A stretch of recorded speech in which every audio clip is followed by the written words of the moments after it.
All right, good morning. It's 10:30, March 19th. This is North Whatcom Fire District 21 Regular Board of Commissioners meeting. I'll call the meeting to order, and we'll start with the flag salute. I pledge allegiance to the flag of the United States of America, to the republic which stands one nation under God, indivisible, with liberty and justice for all.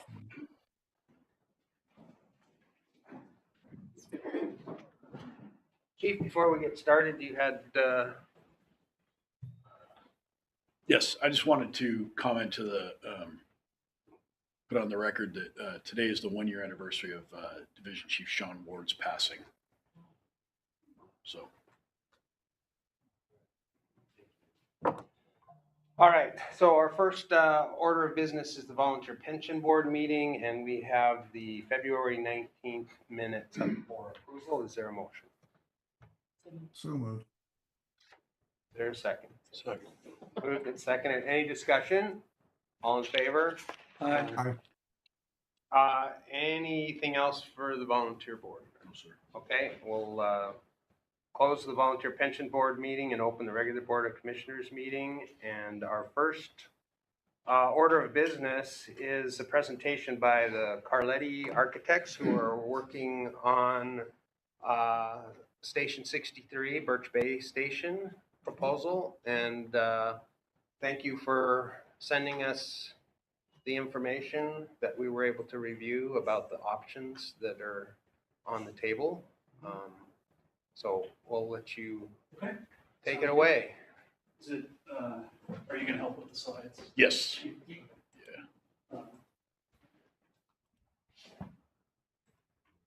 So Quentin Sutter, principal, Carletti Architects, Tim Goodman, project architect, Carletti Architects.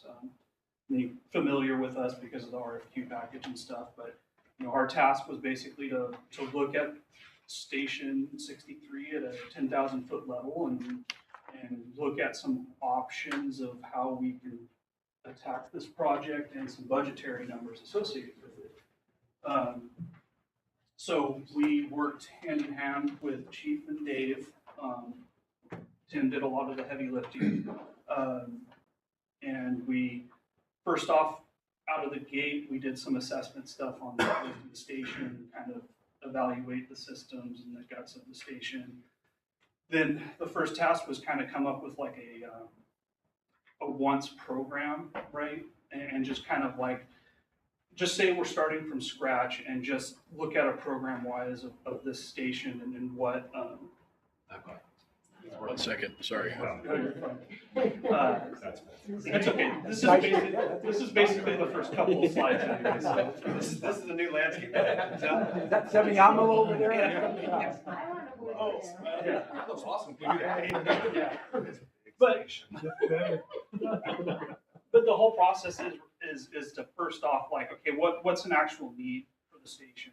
And sat down and developed a program to come up with an overall square footage. And when we say needs, it's like, okay, gap bays, size of PT room, how many shifts, how many sleepers, kitchen, storage, mechanics bay shops, and just kind of come up with this overall program to understand our square footage.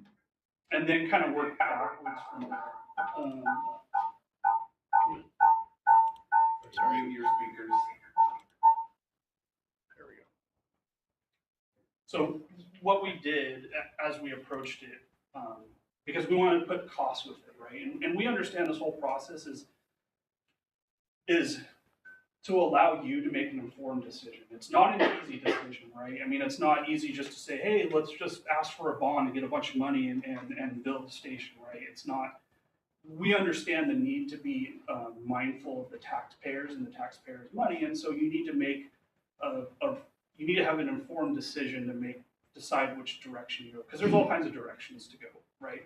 So the way that we kind of approached it is okay, well, we know the most expensive direction is just to scrape the site and build a brand new station. Yeah, you get all your wants and needs and all that good stuff, but it's obviously going to be the most expensive.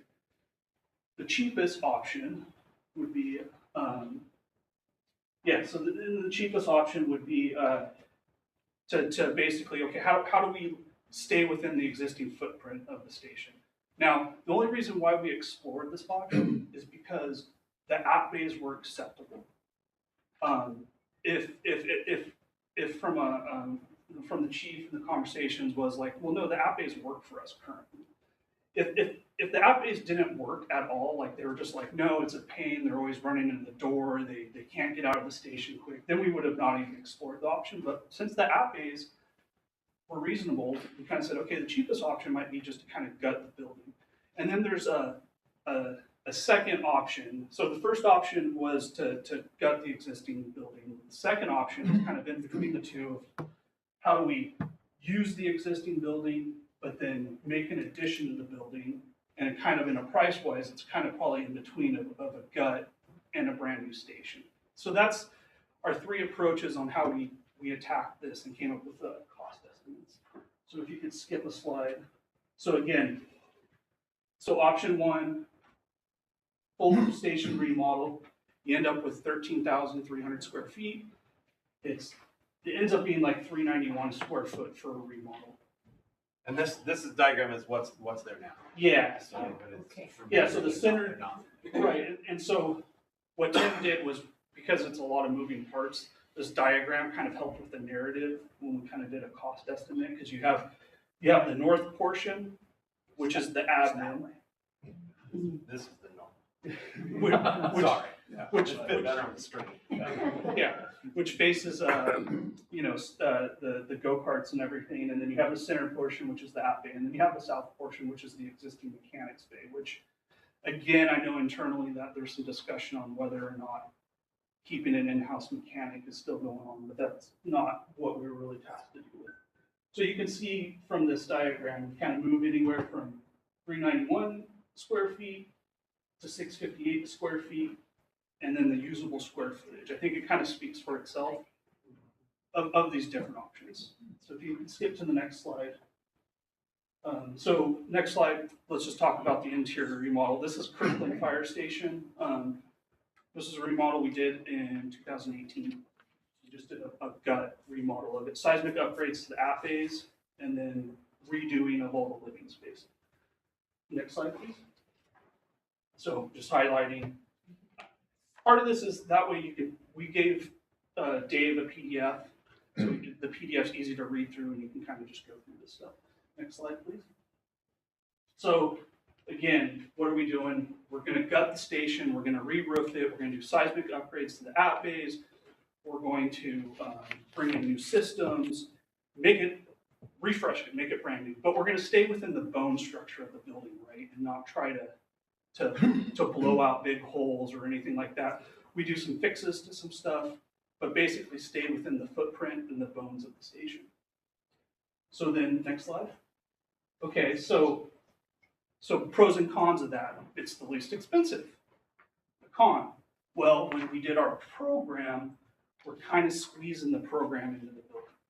We kind of made it fit, but there were some gives and takes on the program, and it kicks out the mechanics portion.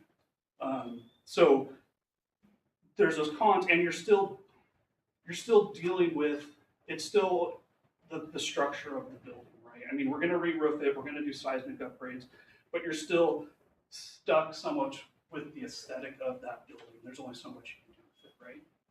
I mean, we're gonna make it look good. Don't get me wrong. But Next slide, please. That's just the site, so you can just see the footprint. so that kind of that's your north. That's the exist. So there's your existing parking lot, main road. So that's north up. So then I flopped it. So that Yeah, so maybe that makes it easier for you to see. yeah, that's your north center south portion. Next slide. So again, this is kind of the proposed floor plan that we did. So basically what we're going to do is we're remove the mechanics space section and we're going to turn that into the living section. That's where the crew quarters are going to be. Doors were out. We're going to put the kitchen. We're going to put the PTs, or no, PT is going to stay on the north side. But the kitchen, bathrooms, but the whole living space moves on the south side. The center chunk. The center chunk, we redo that from the seismic upgrades. We're going to get rid of the hose tower because that's a huge seismic thing. but then that turns into the decon area, brand new decon area, because right now you guys really don't have a decon area in that station for the most part.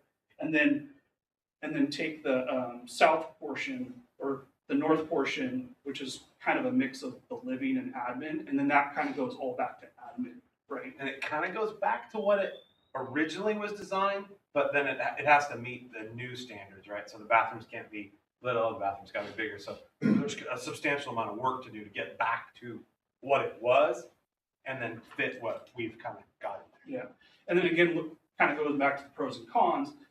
You know, you're stuck with those ceiling heights in there. Right? So you kind of have this is a nice meeting room with a nice high ceiling. Well, you're going to be stuck with low ceilings with just redoing that. Brand new roof, so you don't have those very unique water interior rain catchers. But, you know, that's kind of where you're at. Can you go to the next slide, please? This is just a breakdown of costs. It's just the breakdown of costs. To go, because the staging, I don't think we did a slide specific. We didn't specifically. So we'll just go through these, then we'll come back. Okay, well, so to kind of go back to some of these questions, we'll just run through the three options, and then Tim and I kind of talked about the different options on how we can do some staging and moving around and stuff like that. We've got some creative ideas, but nothing solid really. Yeah. So again, there's our costs. We just giving you the cover sheet costs in this presentation, but you have a whole detailed breakdown. It's got all the square footages. There's a contingency, 15% seems pretty high, but we're kind of at a high level of a design, right? And then your GCs and overhead profit and stuff like this. This excludes like furniture, A&E fees, furniture, A&E fees, taxes, and basically your permitting fees. A&E stands for, Architectural and engineering. thank you. And Dave did share some of these questions, and so at the end of this, I'll try to hit some of these questions that were highlighted, because I think that was a question on architectural engineering costs. It's different. Next slide, please. So this was our logistics kind of sort of idea. Oh, yeah. We didn't do it. Yeah. Yeah, so logistically wise, because this was a conversation about how do we operate as a fire department and still work. So this option one, And create new. And How create do new, you yeah. stay on the site and operate for the public while this is going on? So option one does allow yourself to maybe work within that, right? So phase one would be, okay, redo the mechanics bay, and then that way you can kind of move and do the living space. Maybe it's some of its office or whatever, but then that way you can move the staff into the mechanics bay portion. And then that frees up the north side, right? And then now the north side, you can demo and do that portion. And then you could also do the center. There'd probably be a little bit of logistics of closing down 2 bays, why that gets like seismically upgraded, and then opening up 2 more bays and vice versa. So then the question is like, okay, well, what about costs associated with this? Well, the way we looked at it was kind of like, okay, well, if we were just to say you guys are completely leaving the site and you're going to have a contractor come in and just do a full remodel, it's probably like a 12-month remodel, okay? Now, if you want to live on site and the contractor has to work around your daily operations, we're kind of looking at it, okay, it's kind of more like a 3-month add to it, right? Because now I'm kind of like building, because efficiency is being allowed to have subcontractors come on site and just blow out all the work, right? You don't want to ask your drywaller to come in and do this piece and then 3 months do this piece. So there's this mobilization of coming back and forth from the site. So for staging the south side, then moving, and then we could do the north side, it kind of breaks everything up. So you add a schedule to it. So what we did was like, okay, based off of the estimate and just taking the cost of GC overhead profit and general requirements, right? That's having porta potties on site, drop shack trailer, all that sort of stuff. And dividing that by that 12, that kind of gives us a monthly cost for that. And then add that for 3 months. And so then you're adding like $220K to the project from a construction standpoint, right? Now, you're operational on site, so there's you don't have to to move, or anything like that, but you're gonna increase the cost of that construction. Does that make sense? By all means, ask a question at any point, either Tim or I. I do have a question real quick. Yes. Have you done a project like this before where firefighters are living and sleeping on site while there's construction going on? Because they don't just traditionally sleep at night, they'll sleep during the day or whenever they can after being up all night. So I didn't know how reasonable it was to have them trying to sleep there during loud construction, etc. It's, I'm not gonna say it can't be done, but you do bring up a good point, and Tim and I talked about it, and we looked at not only projects that we've done in remodel situations, but just in other districts, like for example, the Mount Vernon Fire Department, when they expanded the app bay for Station 4, they basically moved to they have like this apartment thing that's on one of their parks. They moved into that, and they've got those big tent structures to move in their med cars. So that's a whole nother logistic side of things, and we've never done anything like that. Not to this scale. Not to this scale. It's always been the department has displaced. Usually the department has had an opportunity where they can displace themselves easily. Like with Kirkland Fire Station, they actually had an old fire station that they had already abandoned. So it was easy for them to go back into that temporarily. But this is a good point, and this is kind of like one of those hard intangibles, right? When you start talking about this stuff and these decisions. So one example that's fairly recent is the city of Seattle, the Northgate station was condemned and they were kicked out before they even started planning a new station. And they actually bought in module home and big tent structures. So they did that, but that's, that's where we have to weigh, or you have to weigh. Do you have a field that we can go put something on? Then you can buy these modulars and buy these tents and then sell them afterwards, but they're going to be considerably reduced. So this was kind of like, if you could stay on, what's kind of the cost? And that's kind of what we're trying to throw that $250,000. It's like, it's about that. But if you were to go buy a house, move everybody out, you're still going to have that cost. You're going to have those energy costs, everything there. Where do you put a truck? I mean, no truck's going to fit in a house, garage in Semiahmoo, let alone the neighbors will want it. So how do we do that? Maybe it's potential for temporary. You're still going to have to put something up in a driveway for a year. Yeah. And then what does that cost? So that's another option. So Next slide, please. we can keep going. Oh, again, this kind of applies to option 2 or option 1, but basically what Tim and I were talking about is like, yeah, you'd have a cost to buy a house, but then you can sell the house at the end, right? Or, and this helps in the noise issue, maybe because this station doesn't have a heavy personnel, maybe it will in the future, but like, what's the cost of buying a couple of fifth wheels? Putting them on site, doing some site temp prep, we kind of threw in like $100K to do some temp utilities. That you probably won't get back, because if we've got to put, 5-foot power and water back there, we're just going to rip it out later, right? So that's not something you're going to sell and get back. You're trying to stay within the room. Like if we could park fifth wheels in the mechanic shop, Yeah, and then hook up to everything, yeah. maybe. Or get, like you said, maybe you could park some tiny homes in the mechanic shop. There's options there, and then you have something that you can sell afterwards, right? I'm trying to be creative. It's just it's hard. Next slide, please. Okay, so option 2, remodel with the addition. This was a recently project that we did on Central Hoopville that redid a portion of the building and did an addition. So again, we're kind of probably the most square footage.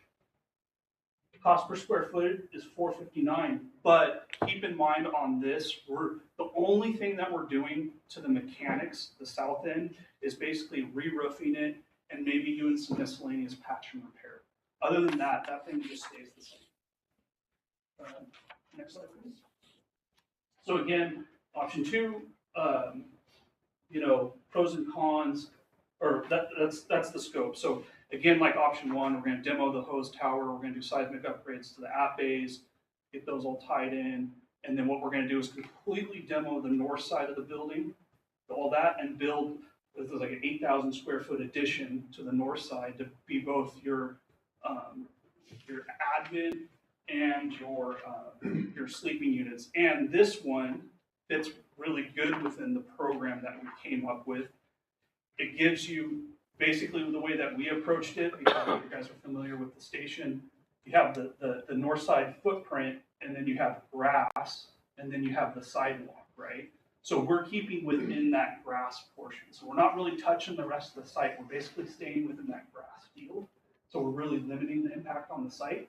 But it gives you an opportunity to build an addition, to build a brand new look to the station, brand new feel, and it's a brand new in a sense. Again, re-roofing, everything like that on the base. Logistics. Again, program fits pretty good with it. It's a moderate expense between the two options. This one, Tim and I were talking, potential of this option is, if you wanted to, you can build this addition, right? And this house is old, the admin, and it takes care of your day-to-day living and operations, right? It allows you to build it, really. And if you wanted to, come back later and start to rip off the app bays and then rebuild new app bays and then, rebuild a new mechanics bay. So it does allow you some flexibility if you wanted to redo the backside. Again, there's a little bit of, you're paying for some costs that you're going to end up redoing because you're going to rip off stuff to an existing building. But we would design with like a seismic gap and stuff between the two and try to mitigate some of that stuff. But this potentially is an option. It's a little bit cheaper in the option. It's a lot of your day-to-day function program working, and it has some flexibility for the future. Again, this is the site, right? Here's the south mechanics, middle app bay, and then this is the existing footprint, and then you can see our new footprint that stays within that grass. We were kind of thinking you could do like a cool plaza with a flagpole. So again, this is the new floor plan. Not going to get into the weeds in the floor plan because we're not there already. We're still 10,000 trying to figure out costs. But from a program perspective, it kind of meets all the program needs for shift spaces, dividing it off. So you got one half of it is kind of your living area. The other half is your admin portion, redoing that hose tower, mechanic bay stays the same. And then just a conceptual, next slide, please. Just a conceptual elevation, not set in stone or anything, but this is kind of where some of the cost estimates came from. You do some brick veneer, you do some metal siding, good materials that are low maintenance, last long. Just kind of a look. Maybe it could completely different from this, but this was just kind of a general look for now. Again, there's the cover sheet cost breakdown. If you ask for the PDF, it's got all the details. It tells you like how much square footage of drywall, linear foot of lumber, all that sort of stuff, but you can see where we're landing. Next. And again, this was that same slide that you saw in option 1. We're basically on option 2. You don't really have the option of phasing within the building, because it's not like you want to redo the mechanics bays for living space just to move them back into new living space, and then what do you do with that old space? So really in option 2, logistically, if you're going to stay on site, yeah, the contractor can probably work on with the department and utilizing the app bays and kind of giving a couple of app bays while they do work. But really, this one you end up doing a fifth wheel or a modular on site if you want to try to keep that operation on site. And there's going to be some give and take too when you're in the app base. There's going to be, I'm not going to say not a month. There's going to be 3-4 months where you're not in the app base to make it ideal. But if that's a little tent structure or something on one side, that's a potential. Yeah. We've got to get there. And that option does have site work. It belows the county a little bit as far as the square footage, so we have to upgrade the site. Doesn't mean we have to change the asphalt, but we're going to be putting in water treatment or water quality versus the option 1. We're not touching the site. We're not changing the impervious surface, roof, or anything. But option 2 steps into that. Yeah, so that's why there's a cost in your line for site, which it hurts a little bit. But yeah, because essentially, I think it's even it's impervious surface over 200 square feet, whether you rebuild or add on, then you at least click into that first phase of stormwater management, which usually is just water quality. It's because we're just adding roof, which is clean water, but there is some of that storm impacts with it. And then the final is just, you know what, we're just gonna build a brand new station. And this, this is Granite Falls that actually just recently finished. So again, there's the highlight. So if you're reading through the PDF, you know which one is which. And then, Logistics on the third one, that's a tough one. yeah.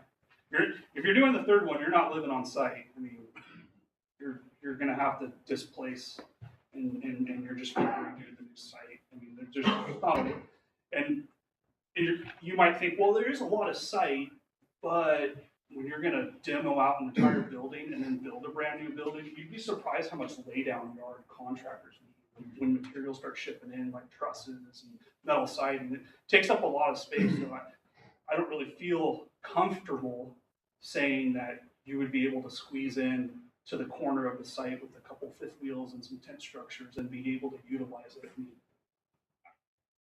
maybe if we dug really into it, you could, but I don't feel comfortable at this point saying you could. So, and I'm trying to be, we try to be very honest with some of this stuff. I think, there might be some people thinking that, well, these costs are way out of the water, that's way too expensive, or it could be done cheaper. From our professional opinion, these costs are about in line.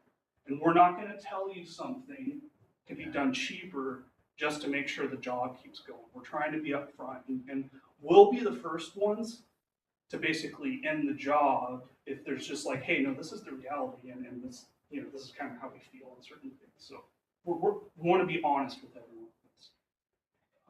Next slide. So again, all we did was basically it was Granite Falls footprint, and just kind of, our program ended up at like 13,300. So basically we just did a 13,300. But the nice thing about this is I like it as the app-based shoot straight out. It doesn't, to I think a lot of people, it doesn't sound like much, but like to me with the app-based going straight out, I mean, that can be like 20 seconds savings on a call. And you guys know that 20 seconds can be a big difference on some of these calls. Next slide, please. So there's the costs and the breakdown. This was kind of more of a square footage cost based off of stuff that we've done. And then next slide, please. And then this is kind of This is our proof. This is the proof is in the pudding, so to speak. So these are basically 5 recent fire stations. We didn't want to use this one because we did this one in 02. Yeah, so the cost of this one would kind of skew that one. Yeah. So I mean, we started with Arlington, which was a May 22 completion, all the way down to Granite Falls was just finished in December. Oak Harbor, which Tim is working on, is going to be done here in March. But you can see kind of generally the square footages, and you can generally see the trend of the cost per square footage, 341 to the most recent Oak Harbor at 602. Now, Oak Harbor is a smaller fire station, so you don't get it's like buying stuff at Costco versus Safeway, so to speak. So when you get a smaller footprint, you're not getting as much. That's the reason why Granite Falls, the cost per square footage is a little bit better at 500 square foot. Now, and again, with these, you can look at our website, you can look at the station. We build nice stations, but I don't think we build anything that abuses taxpayers' dollars.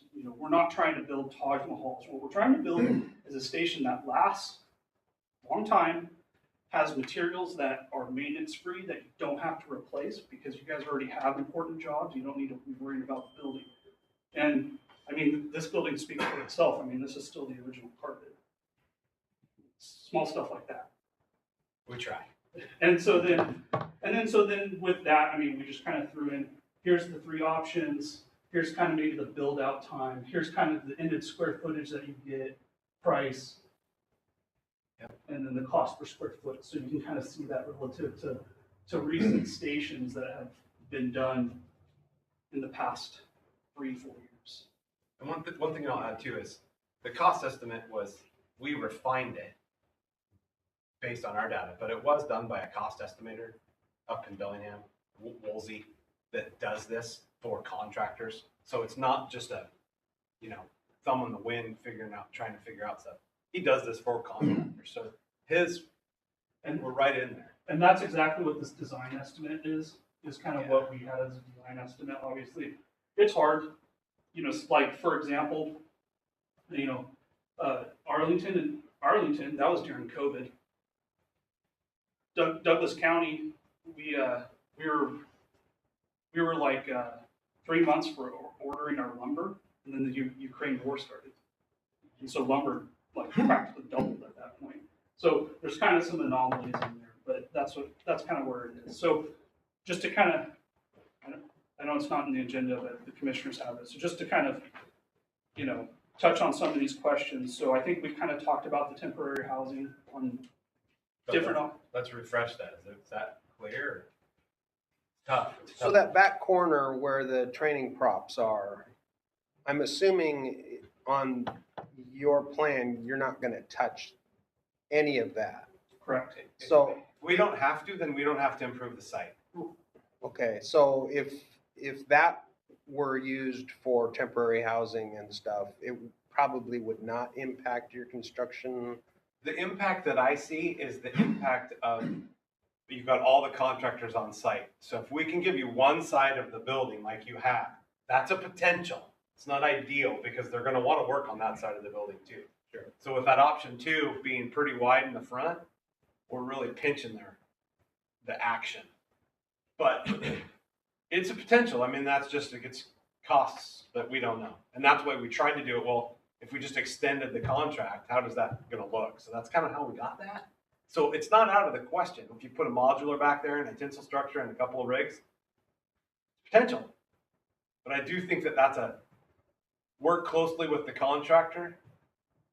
Because how do we write that into a bid? You're gonna have these guys, where we put you out there and then we say, this is what you're gonna have to deal with. I don't want it to be a battle going into the job. That's the hard part. It's really hard, and the cost of that. Yeah. You can see from our change orders, we range a little bit, and that's, contractors, you know how that works a little bit. So we try to balance it out. We try to get to nothing. We try to draw everything we can. I've never drawn everything, but we do our darndest to get it all in there. Yeah, and part of that too, I mean, a lot of that probably depends on the option that we do and kind of what the storm impacts are, and so what we have to do on some of that stuff. Because what I get concerned about building a new station is we want to try to avoid an underground fault, obviously. So then we're going to try to do a detention pond. So where does that go relative to what you're talking about? So it's not necessarily out of the question, Right. But I mean, it's something that we can look closer at. I think when we were kind of tasked, it was kind of just look at these 3 different options, and the whole building situation wasn't really on the table at the time. But it's something we can always reevaluate as we move forward. Are there permitting issues? I think originally when we talked, option 3 put us into a whole different situation with the county as far as stormwater or runoff or. Yeah, I think it's just going to be your storm stuff. Any of these kind of remodels, you're going to kick all the category stuff for seismic upgrades and stuff like that, which would be designed. It's really the storm stuff and your site stuff. Yeah, option 2 kick in Public Works. So then Public Works has to do a full review of the site. Yeah. Option 1 wouldn't kick in Public Works because we're staying within the original footprint. We're not changing the pervious surface. Is 3 feasible? I mean, we talked once that a complete tear down and start over is going to trigger all kinds of different permitting issues. It's going to trigger all the Public Works issues with water quality and water detention. So we're going to take the site all the way back to essentially old growth forest, and that's the permeable rate of water that goes into the ground. So that's what we have to do. And the state wants us to put everything in the ground that we can, as far as water, stormwater. So we have to clean the water if it's coming off asphalt and then try to infiltrate it into the ground. And if we can infiltrate it in the ground, we can release it into the ditches, right? But we can Wherever only that goes, but only so much. we can only disperse it at the same rate as what it was as an undeveloped site. And that's where that detention pond stuff comes in. As it's allowed per zone. It's allowed.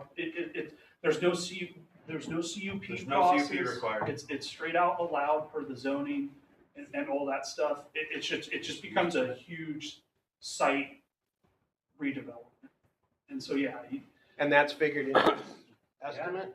Yeah, that's there. well, this is just construction costs. Yeah, but I mean, the site is there on. So the A&E part, architectural and engineering, that would not be in this, right? So if we did option one, and if you want us to go back and maybe put some numbers with that, we could. But like option one, you wouldn't have really any civil engineering, maybe some basic like justifications of some stuff, right? Versus if you did option three, well, then you're gonna have a full-on civil engineering part of it, right? So then now, from a small little civil engineer portion to a full-on civil engineer design. But as far as construction costs, that's That's a line item in there. Yes. So like, for example, within this Oak Harbor station, we had a vault essentially in front underneath our apparatus bay because it was a sloped site. So that's in that cost. Same with Granite Falls had the storm detention. So same It's with in there. Same with this option three. Yep. A stormwater management system is in that cost. Does that make sense? It does. Okay. I'm just, do you have a ballpark figure of like worst case scenario engineering for a new station? I can put something together for you. I mean, are we talking $250,000 or are we talking, what are we? Yeah. Well, We have to pay for it at some I point. know. Yeah, I know. It's a line item that you gotta pay for. Absolutely.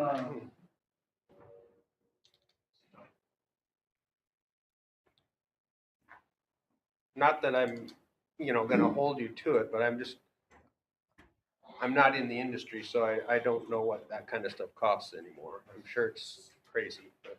Well, yeah, so we can give Dave some credits on. So they have what is called Washington State Design and Architectural Engineering Guidelines. And so what they do is they kind of say there's schedule A, B, and C. So A being a very complicated, C being not complicated. Fire stations are in the B category. And what they do is they take a construction cost and then they have a percentage of it for a full-blown A&E. So for example, for this, at 8263,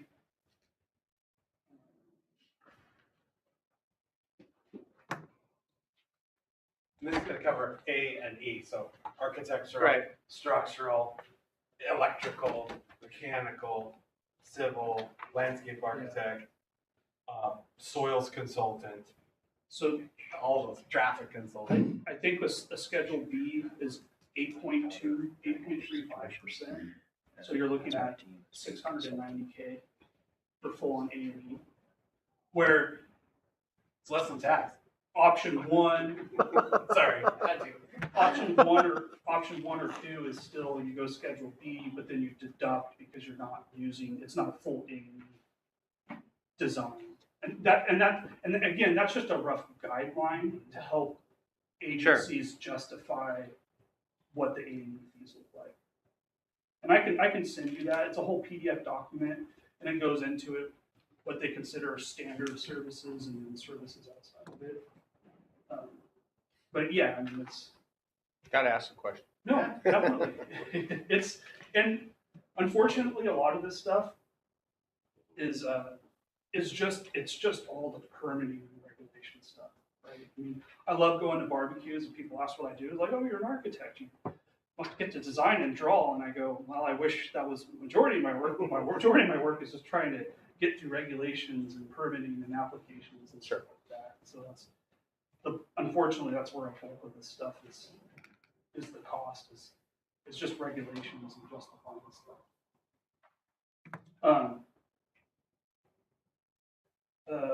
Options, if levy lid is not approved, option 4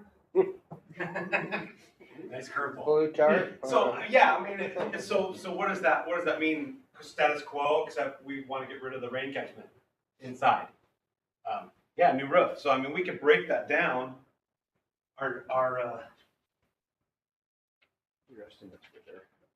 Let's see, we had just kind of a general roof estimate. If you did the whole roof, you're at 450,000. That's probably your roof. So, I mean, that would do that, but that's not gonna do any of your seismic, what you've gotta do. And so, yeah, and what I, In your center, I mean, if you just take, I don't know, if you just take number 2, which is the center remodel, that's 750. that's all your seismic. It's a seismic upgrade and that kind of item. And you know, after visiting the station and kind of seeing the condition that it is, I don't think it would be wise to keep putting a Band-Aid on top of a Band-Aid.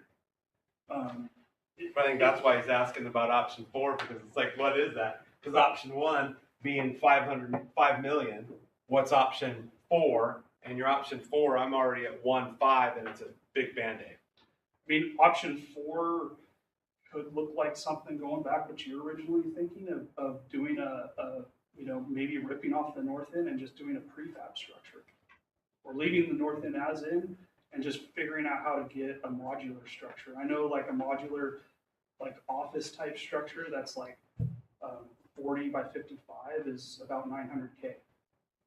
Now, we just did one at this Skagit County District 13 Swinmish out there, and they just put in basically a crew quarters. It wasn't admin at all, no admin. So just the crew bunkhouse. So $1 million.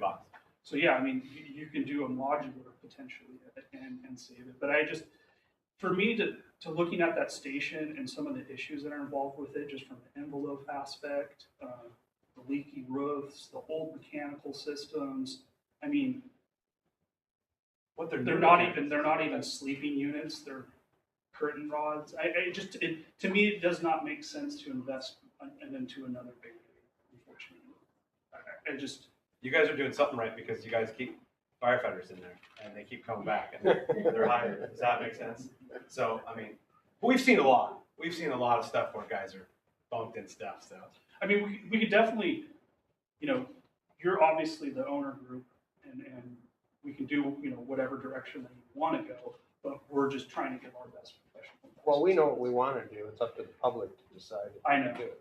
I know. we're trying to Each get you the fortune, information. yeah. Good. And so that might be something that we just have to visit down the road you never know, that might come to you when you're eating dinner on the weekend and just be like, oh, well, what if we did this? So we'll think about it. Architectural design costs, I kind of touched on that. I can follow up with some email stuff with Dave just to kind of give you some raw numbers on that. Obviously, option 1 would be the cheapest in A&E fees versus the latter.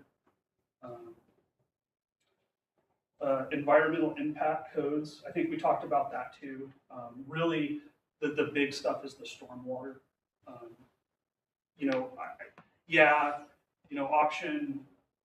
Option 1 would not require a SEPA. Option 2, we're probably getting close to the cubic yard threshold on digging dirt. That might need a SEPA. Not a big deal. It's an easy thing. Obviously, option 3 is all the storm utilities and environmental impacts. On the kind of the reverse side of thinking things, right? Option 1 and option 2, you're kind of stuck with what you have. Yeah, we'll upgrade to LED lighting. We'll try to do some higher efficiency mechanical systems and stuff like that. But you're still kind of stuck with that, where if you went option 3, that does allow you to kind of go back in and really try to do some low impact site design stuff for stormwater management, orientations to maximize solar gains for solar panels. So on the flip side, if you did do a brand new building, you potentially could be doing a lot more sustainable options with that potentially. Talked about this question, can the apparatus bays be utilized with modular home? Yes and no, probably a little bit, but there probably is going to be a certain point where some location or tents would need to happen, just because they got to come in and they got to rip out the doors. We got to add in steel. We got to do some furring out from the roof. You know, there's areas where we can work around that, but there'll be a section of time where we definitely have to do that. And then expected lifespan. You know, I think with all the options, because even option one, because we're gutting it and we're rebuilding it, right? We're almost going to build like a new load-bearing wall within the wall. We're gonna replace rotted out joists and stuff. So with all the options, I mean, you're talking about the same as this station. I mean, it's another 50-year station, 50-year materials. Yeah, there's maintenance and stuff involved with it, but it's never. I'm pretty sure we were tasked to make this last 50 years, and we're halfway there, right? And I see some little fascia board getting repaired and things like that. Probably needs a little bit of paint here and there, but it's pretty good. Little plumbing freeze every once in a while, but that's taken care of, I believe. I don't know if you what anything else? No, you're right. I mean, it works pretty good, and you know, I was commenting Quentin. I was like, "This is original carpet. This is pretty good. This is rolled goods. This was like on the down low. This was like we couldn't get. This was carpet tiles were kind of just coming into fashion, I guess you could say, for longevity. So we try to do those things. The slate, I mean, that's just a natural thing that wears awesome because it looks brand new. And it kind of goes back to our design of stations, right? We're not going to pick out something that's really cheap to bring out in square footage. We're not going to pick out something that's coming from Italy that you're going to win the magazine award with. We're going to pick something that's good, high quality, that could potentially get local, but it will last and still. And if I'm not mistaken, this room was set up. I was trying to remember, but I'm pretty sure this is set up for an EOC, so there's lots of power, but I don't see much data. But I know there are. Yeah, there's a pile. There's a pile in here. But I'm surprised it didn't do floor boxes. That's one thing that I noticed. There are some. Are there a couple? Yeah, there are. One here. One Oh yeah, okay, I got one. Yeah. So I mean, we try, but obviously that wasn't even in that HDMI cable wasn't even in the thought process. But I bet you there was, yeah. So with the screen and the projector, that was the time then. So that kind of runs through all the questions. And again, I mean, even after this, if you have questions for us, just ask. You know, I think we pick these careers because we love what we're doing, right? We love designing and stuff like that. And so, you know, to help you guys get a successful project, just ask us the questions. We'll get you the information because it's what we want to do. And we want to make sure you guys have a successful project and a good decision. So whatever decision you do make, if the public starts questioning you, you can kind of go like, well, here's the data. We've looked at these options. And the reality is, both for us functioning as a fire department during this and getting what we needed, this is what we had to do. I'm going to go around. Matt, you had some questions previously. Did all of your questions get answered? You know, I think that the remaining questions I would have would be for the chief as opposed to these gentlemen, but I do appreciate your time. All right. Kimberly? Sorry. No worries. No, I'm good. The questions that came up in my head got answered as I read through the documents yesterday and in your presentation too. And it's really going to be a matter of discussion of all our options and. John? Yeah, we just need to come up with what option we're gonna do. So thanks for the presentation. You Yeah, answered a thank you lot very of much. questions. Yeah. Appreciate it. Greg? Couple observations. I don't like the idea of the permanent solution having the firefighters be on the back end of the site where they traipse back and forth all day. And the second observation is kind of similar to that. Is the trend in fire stations, a lot of places, is the front door is locked, their shades down, and if you ever drive up in the parking lot and you're the public and you need help, you have a heck of a time finding somebody to help you because the whole place is locked up and they're living in the back. So the admin or offices or day rooms, those kind of things, to me, work a lot better up toward the front of the station than in the back. I totally don't disagree with you at all.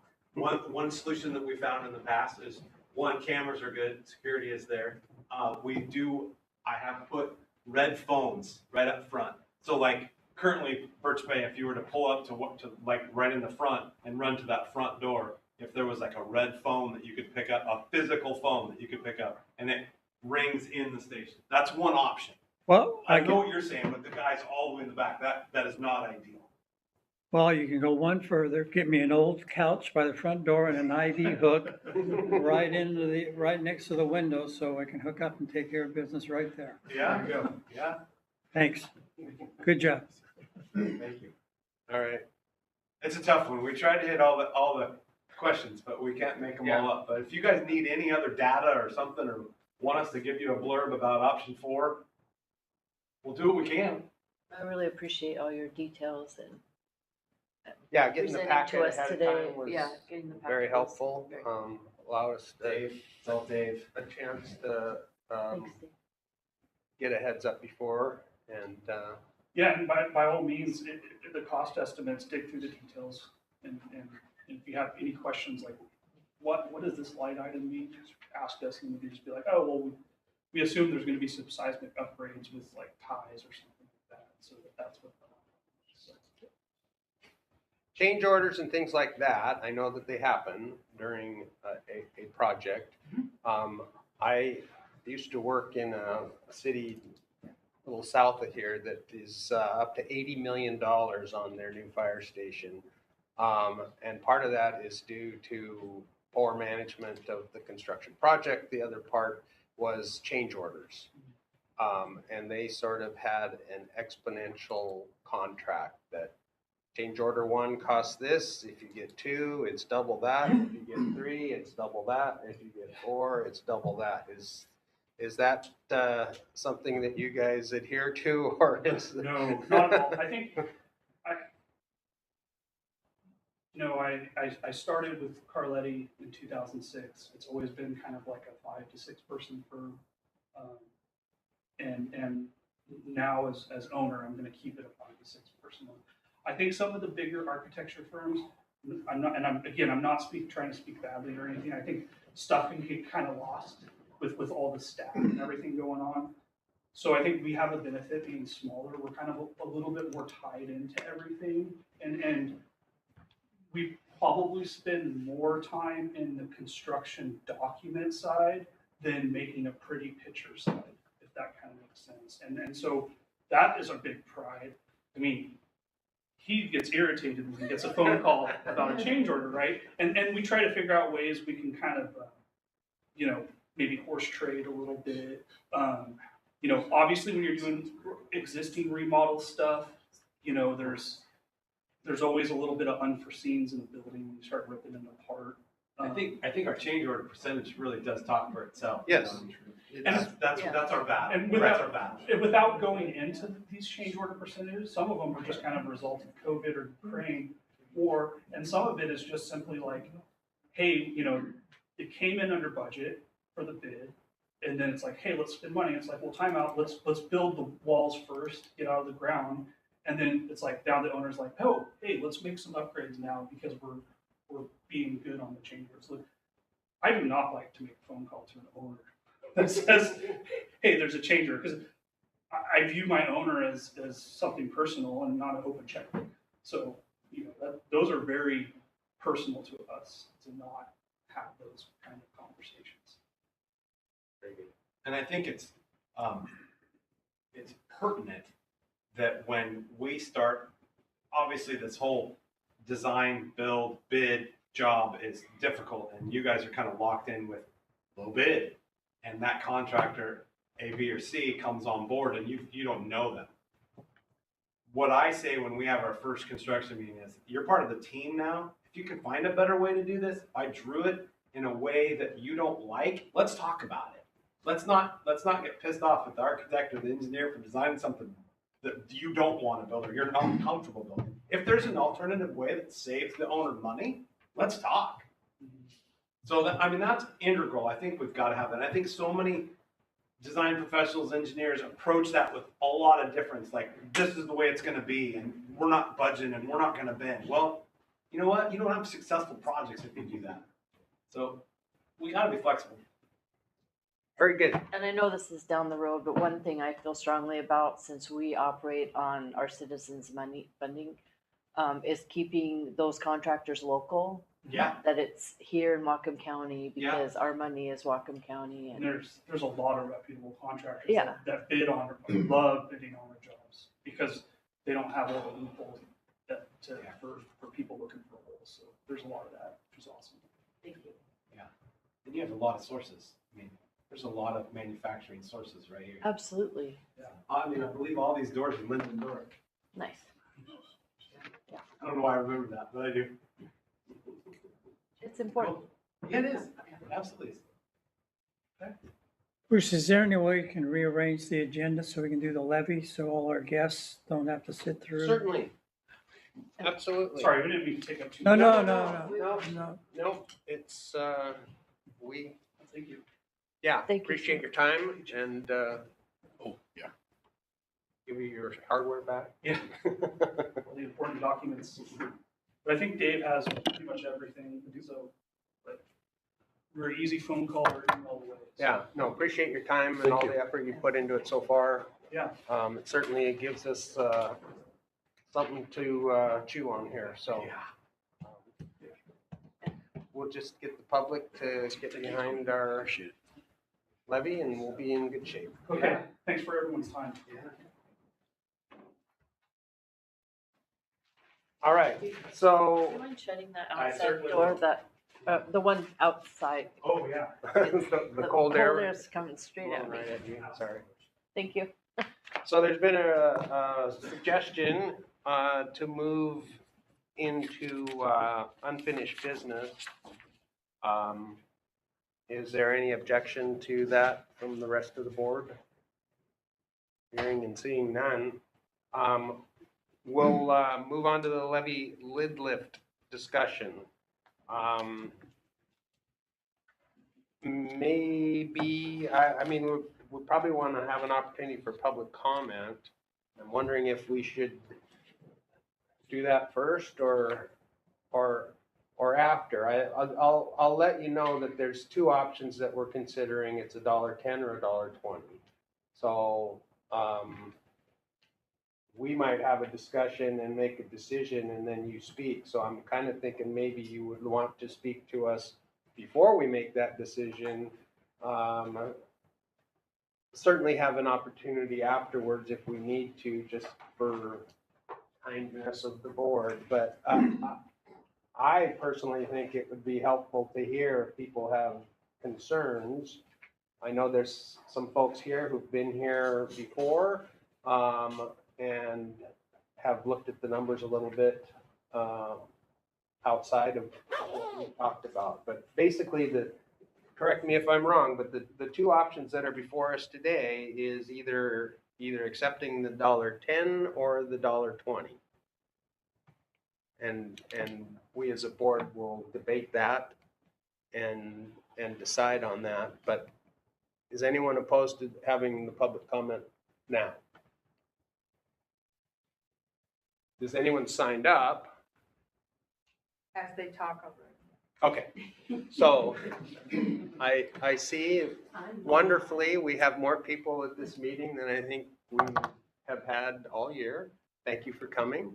I will open the floor to whoever wants to speak or go first regarding the levy lid lift. We would appreciate if you could keep your comments to under 3 minutes.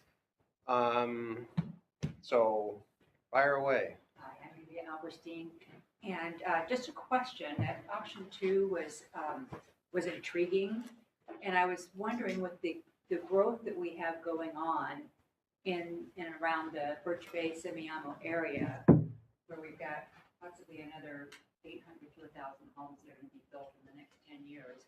Does option 2 allow the district to expand the number of first responders? That's what I thought. Okay. Whereas option 1, it would be difficult to do, right?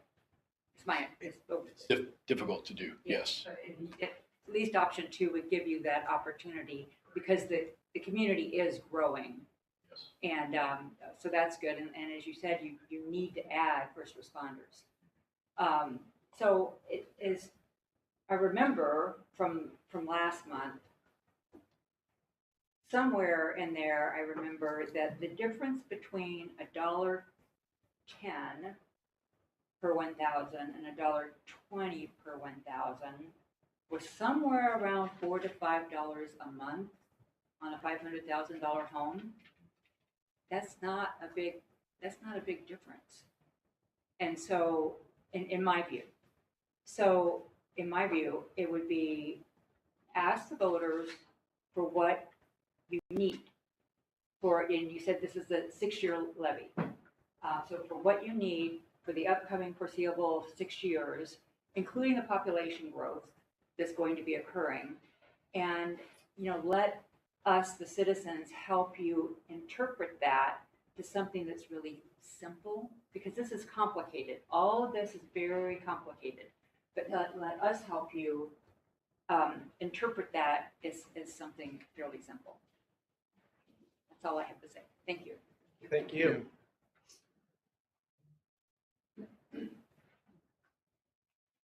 Yeah. Old. Jennifer Pombon. And I would just say that having met with the PR person and working with Scott Brown and talking to people around Semiahmoo and Birch Bay, ask for the most you can ask for, because that makes it simple, because we say, look, this will go out 6 years. This will cover the increased population. This will give you a functioning fire station, which you don't have right now. I mean, there's only pluses to asking for the most for the 120 and saying, now we're going to be set for a while and you're going to get everything you need. So I say go for 120. Thank you. Anyone else? What they said. Okay. Totally concur. All right. Well, Option two. we appreciate your community support.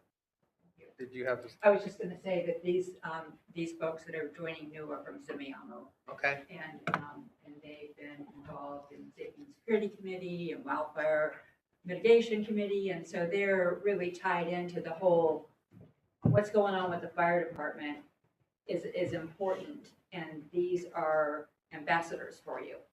Excellent. Thank you. We need that for this one. So, all right. Anyone else? Excellent. So before us, we have two proposals, two resolutions. One, I mean, the language is literally the same. There's one correction I would make if we select $1.20. What's the sense of the board? Matt, would you like to weigh in first?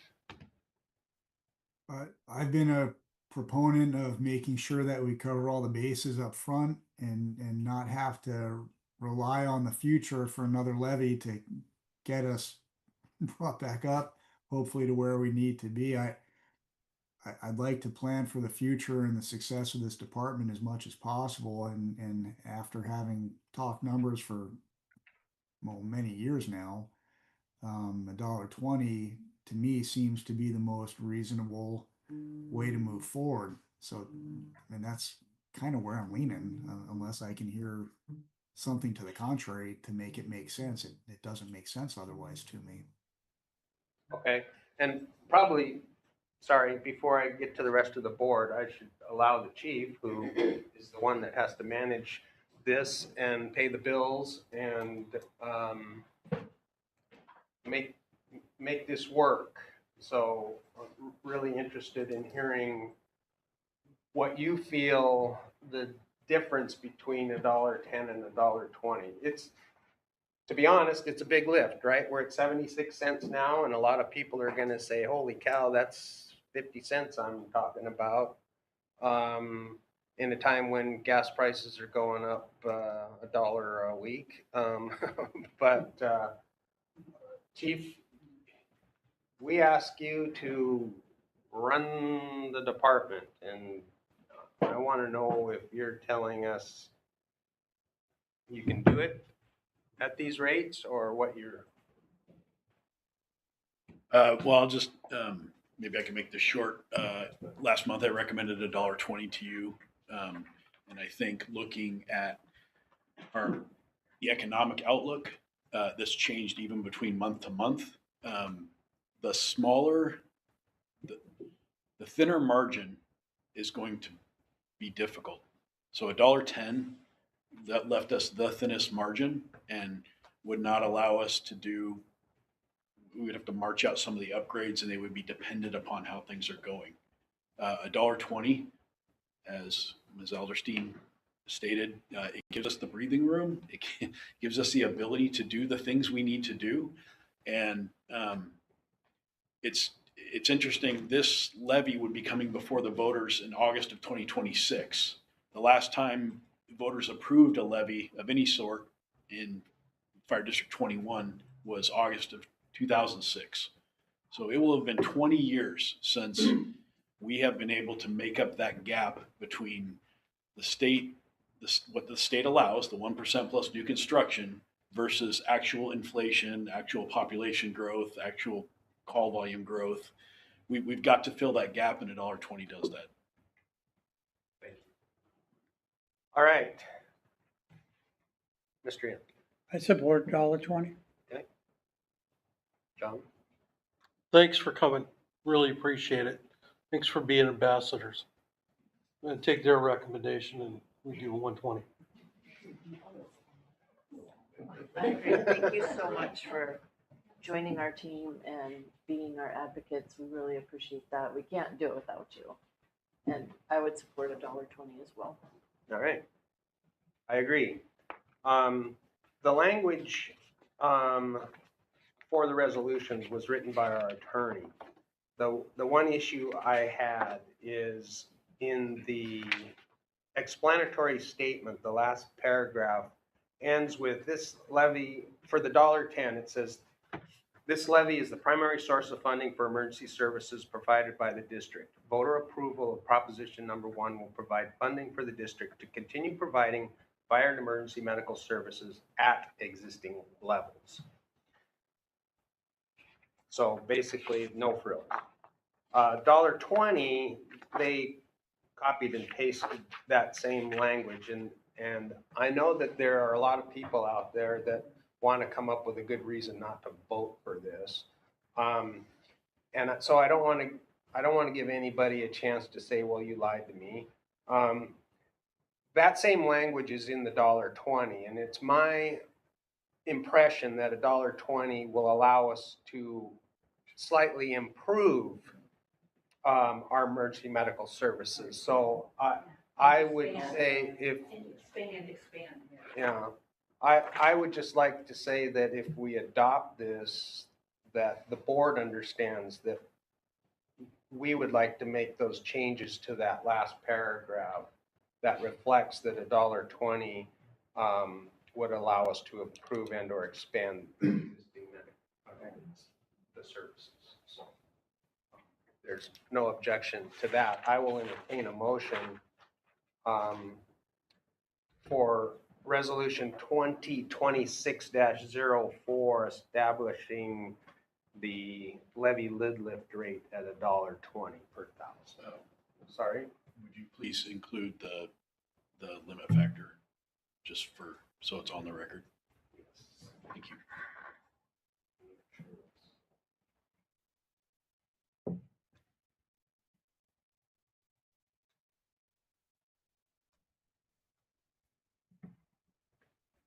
I'm going to need to find that to read it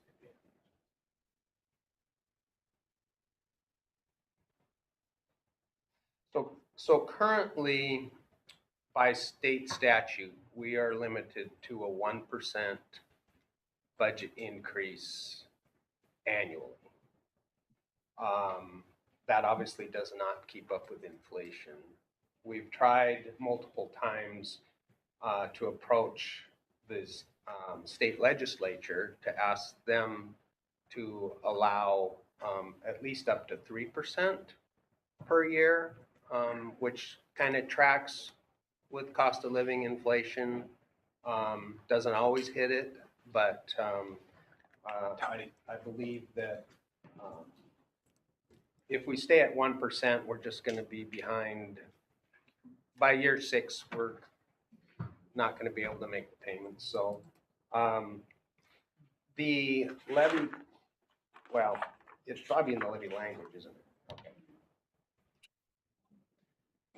So I will read the explanatory statement. Whatcom County, this is what would go in the voter's pamphlet. Whatcom County Fire Protection District 21, the district, seeks voter approval to restore its fire levy to $1.20 per thousand of assessed valuation in 2026, and to increase its annual revenue by an amount up to 3% in each of the 5 subsequent years. In the absence of voter approval, fire districts may only increase their annual revenue by 1% over the prior year. State law allows voters to expressly authorize a larger increase. This proposition would allow the district to exceed the limitation imposed by state law and restore its levy in 2026 to $1.20 per thousand of assessed valuation. I know that some districts have gone as high as 6%. I believe Ferndale most recently is at 4%. Oh, they went to 6. Is South Whatcom 4? So the jurisdictions around us are asking voters to allow their elected boards to annually determine if they need that 3% or less. And it would be up to us then every year to say, we're doing great. We had, a bunch more houses built. We've had the light industry come in. We've got all this extra tax base. We don't need 3%. My gut says we're going to, but I know that Commissioner Anthony, you spoke to this last meeting about we will scrutinize the budget and look at these numbers. And it's not going to be a rubber stamp automatic 3%, but it's up to 3% that we would be allowed as a board to decide on an annual basis. So does that fulfill your? Yep, that's just one. All right. So is there a motion to approve the $1.20 with a 3% inflator, up to 3%? So moved. It's been moved and seconded. I've talked a lot. Is there any other discussion on this matter? All in favor signify by saying aye. Aye. Aye. All right, it's unanimous. We will start working on the $1.20 levy lid lift proposal, and I certainly appreciate our folks here in the audience. I think what we lacked the last 3 times we tried this was support, as you folks have demonstrated. I think a couple things need to happen. We need to get people to vote. 35% turnout to me is embarrassing. So if nothing else, encourage people to fill out that ballot that doesn't even require a stamp when you turn it in. That I think might make the difference logistically on how our district has historically voted. Just one comment. Yes, sir. I attended the Semiahmo's Safety Committee meeting here 2 or 3 weeks. And I watched both the community, Scott from the union, work together, and was really impressed how they were really working it out. And I also was impacted by, I know all these numbers. I read the sign on the board about concurrence when I drive by the station. What really impressed me when I watched them get into a bit of a discussion about concurrence and the impact that 62 will have on the entire district. And Scott, God loving, says, oh yeah, by the way, yesterday I was on shift and this happened. And the last time this happened. So real life examples about how just the day before, Scott's on the road coming over here and the impact it had on the other side of the district. So all the facts and figures that I know, the fact that hearing the captain look me in the eye and says, you know, it's not a number. It happened to me yesterday. It impacted me and I appreciated his comments. Thanks. Very good. All right. I think perhaps we need to take a bit of a break. So if we could pause for about 5 minutes. Thank you very much for your attendance.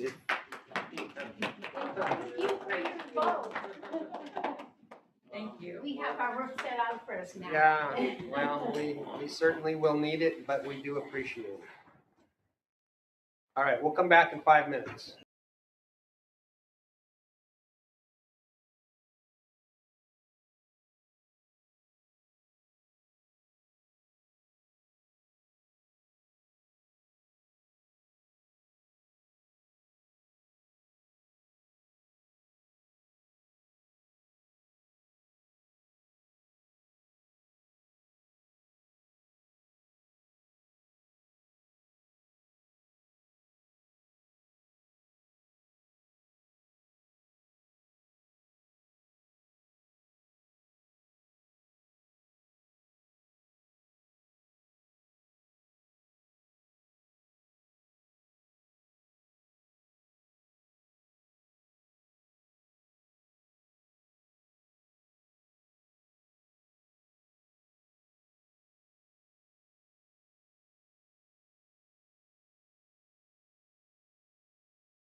We are back after a break, and Thank you for that. yeah, Thank you for moving the agenda Well, around a little bit. yeah, no, I appreciate appreciate the it. suggestion. I know these people got better things to do than to sit and listen to us all day. Well, so I'm gonna go back to the Carletti presentation. It's a lot of information. Chief Ralston, do you have anything else to add? I mean, you've sort of been managing that for us, and appreciate all the work that you've done in getting them here to give us some great design options and things to think about.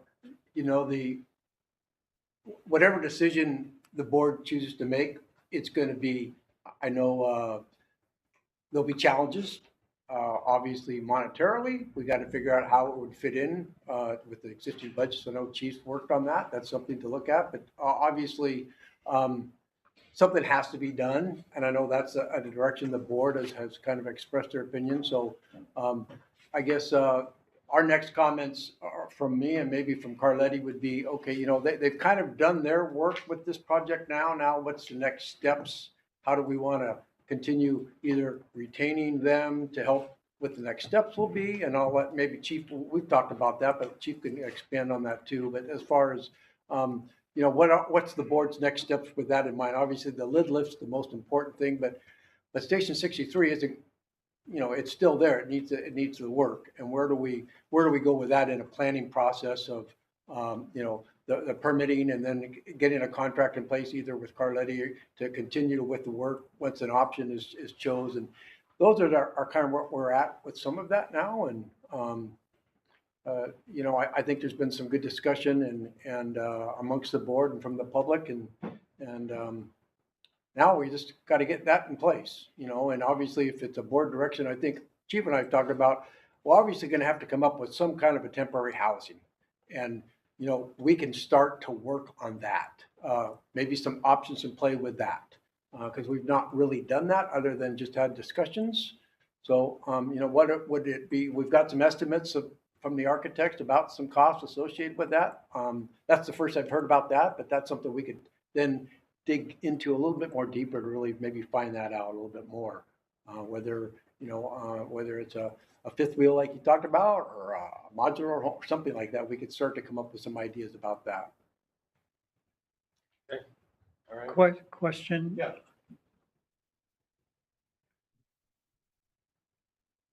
What are the annual payments going to be for between option 1 and 3? So I was looking for I had that, it was in my, hang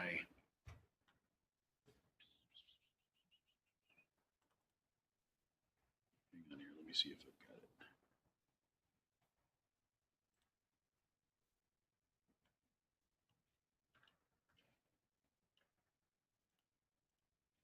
got it. My thought was that, you know, we've all got to hear the presentation today. Take some time between now and next meeting and kind of mull this over and think about all the gory details they talked about today, the housing being a significant one.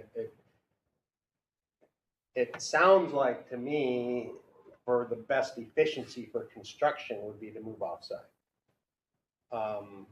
For response, it would be best to stay on site. So, but I agree with you, being in that back corner, and I'd kind of like to, you know, hear from the chiefs of logistically what their thoughts are after maybe talking with the BCs. It may require us to move the BCs to another location.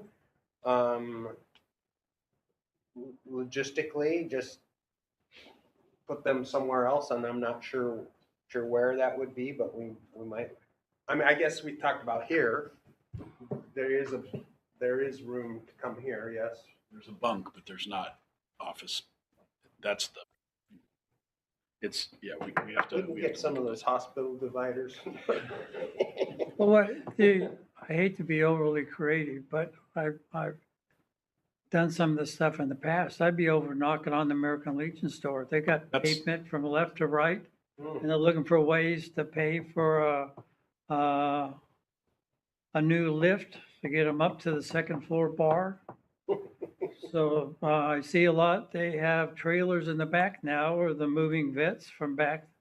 So there might be an opportunity to do something there, at least keep them in the same general response area and give some of our money back into the community.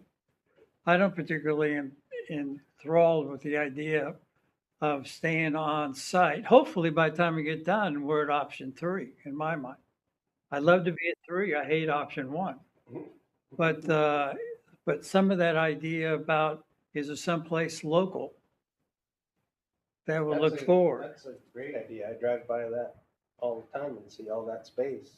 I'll drop by and take them to breakfast at that place downstairs. Yeah. So, sorry, I'm No, done. I that's. promise not to talk this meeting. I'm a member, so I'll go to breakfast Yeah, I'm with a you. member too.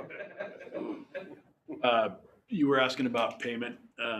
So in the levy lid lift piece that I did last month, option 1, which we had an estimated number of 5.1 million. That payment annually is 418,000. Option 2, the remodel, their estimate was 7.4 million, which was close to what they presented today.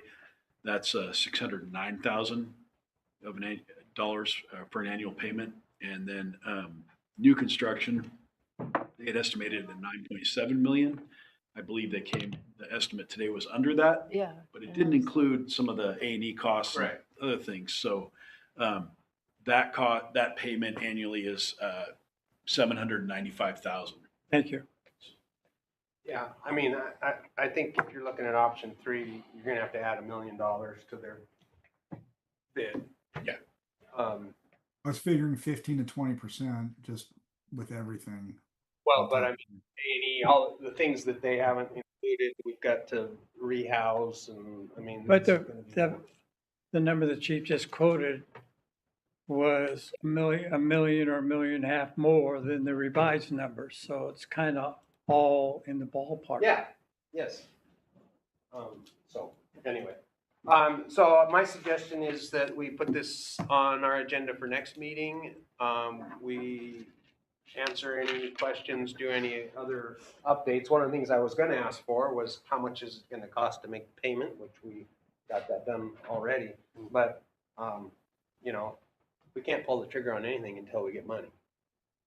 But I would like to kind of get some thoughts and ideas on where would we put the battalion chief? And I'm sort of getting into operations, which I'm not supposed to, but I'd like to hear what your thoughts are, and where we might be able to house the crews.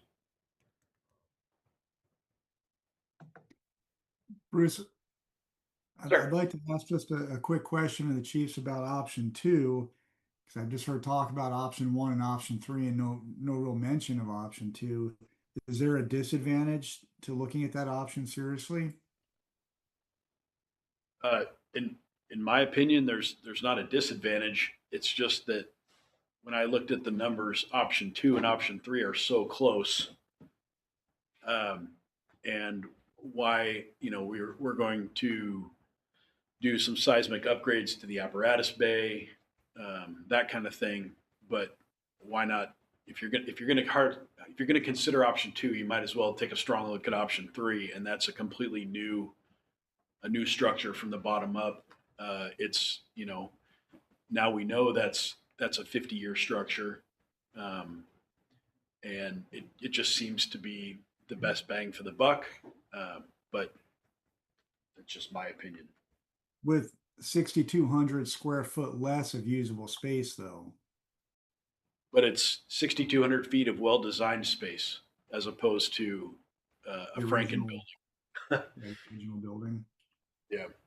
So we're marrying two. We're taking an existing building and then lopping part of it off and putting something new on front of it.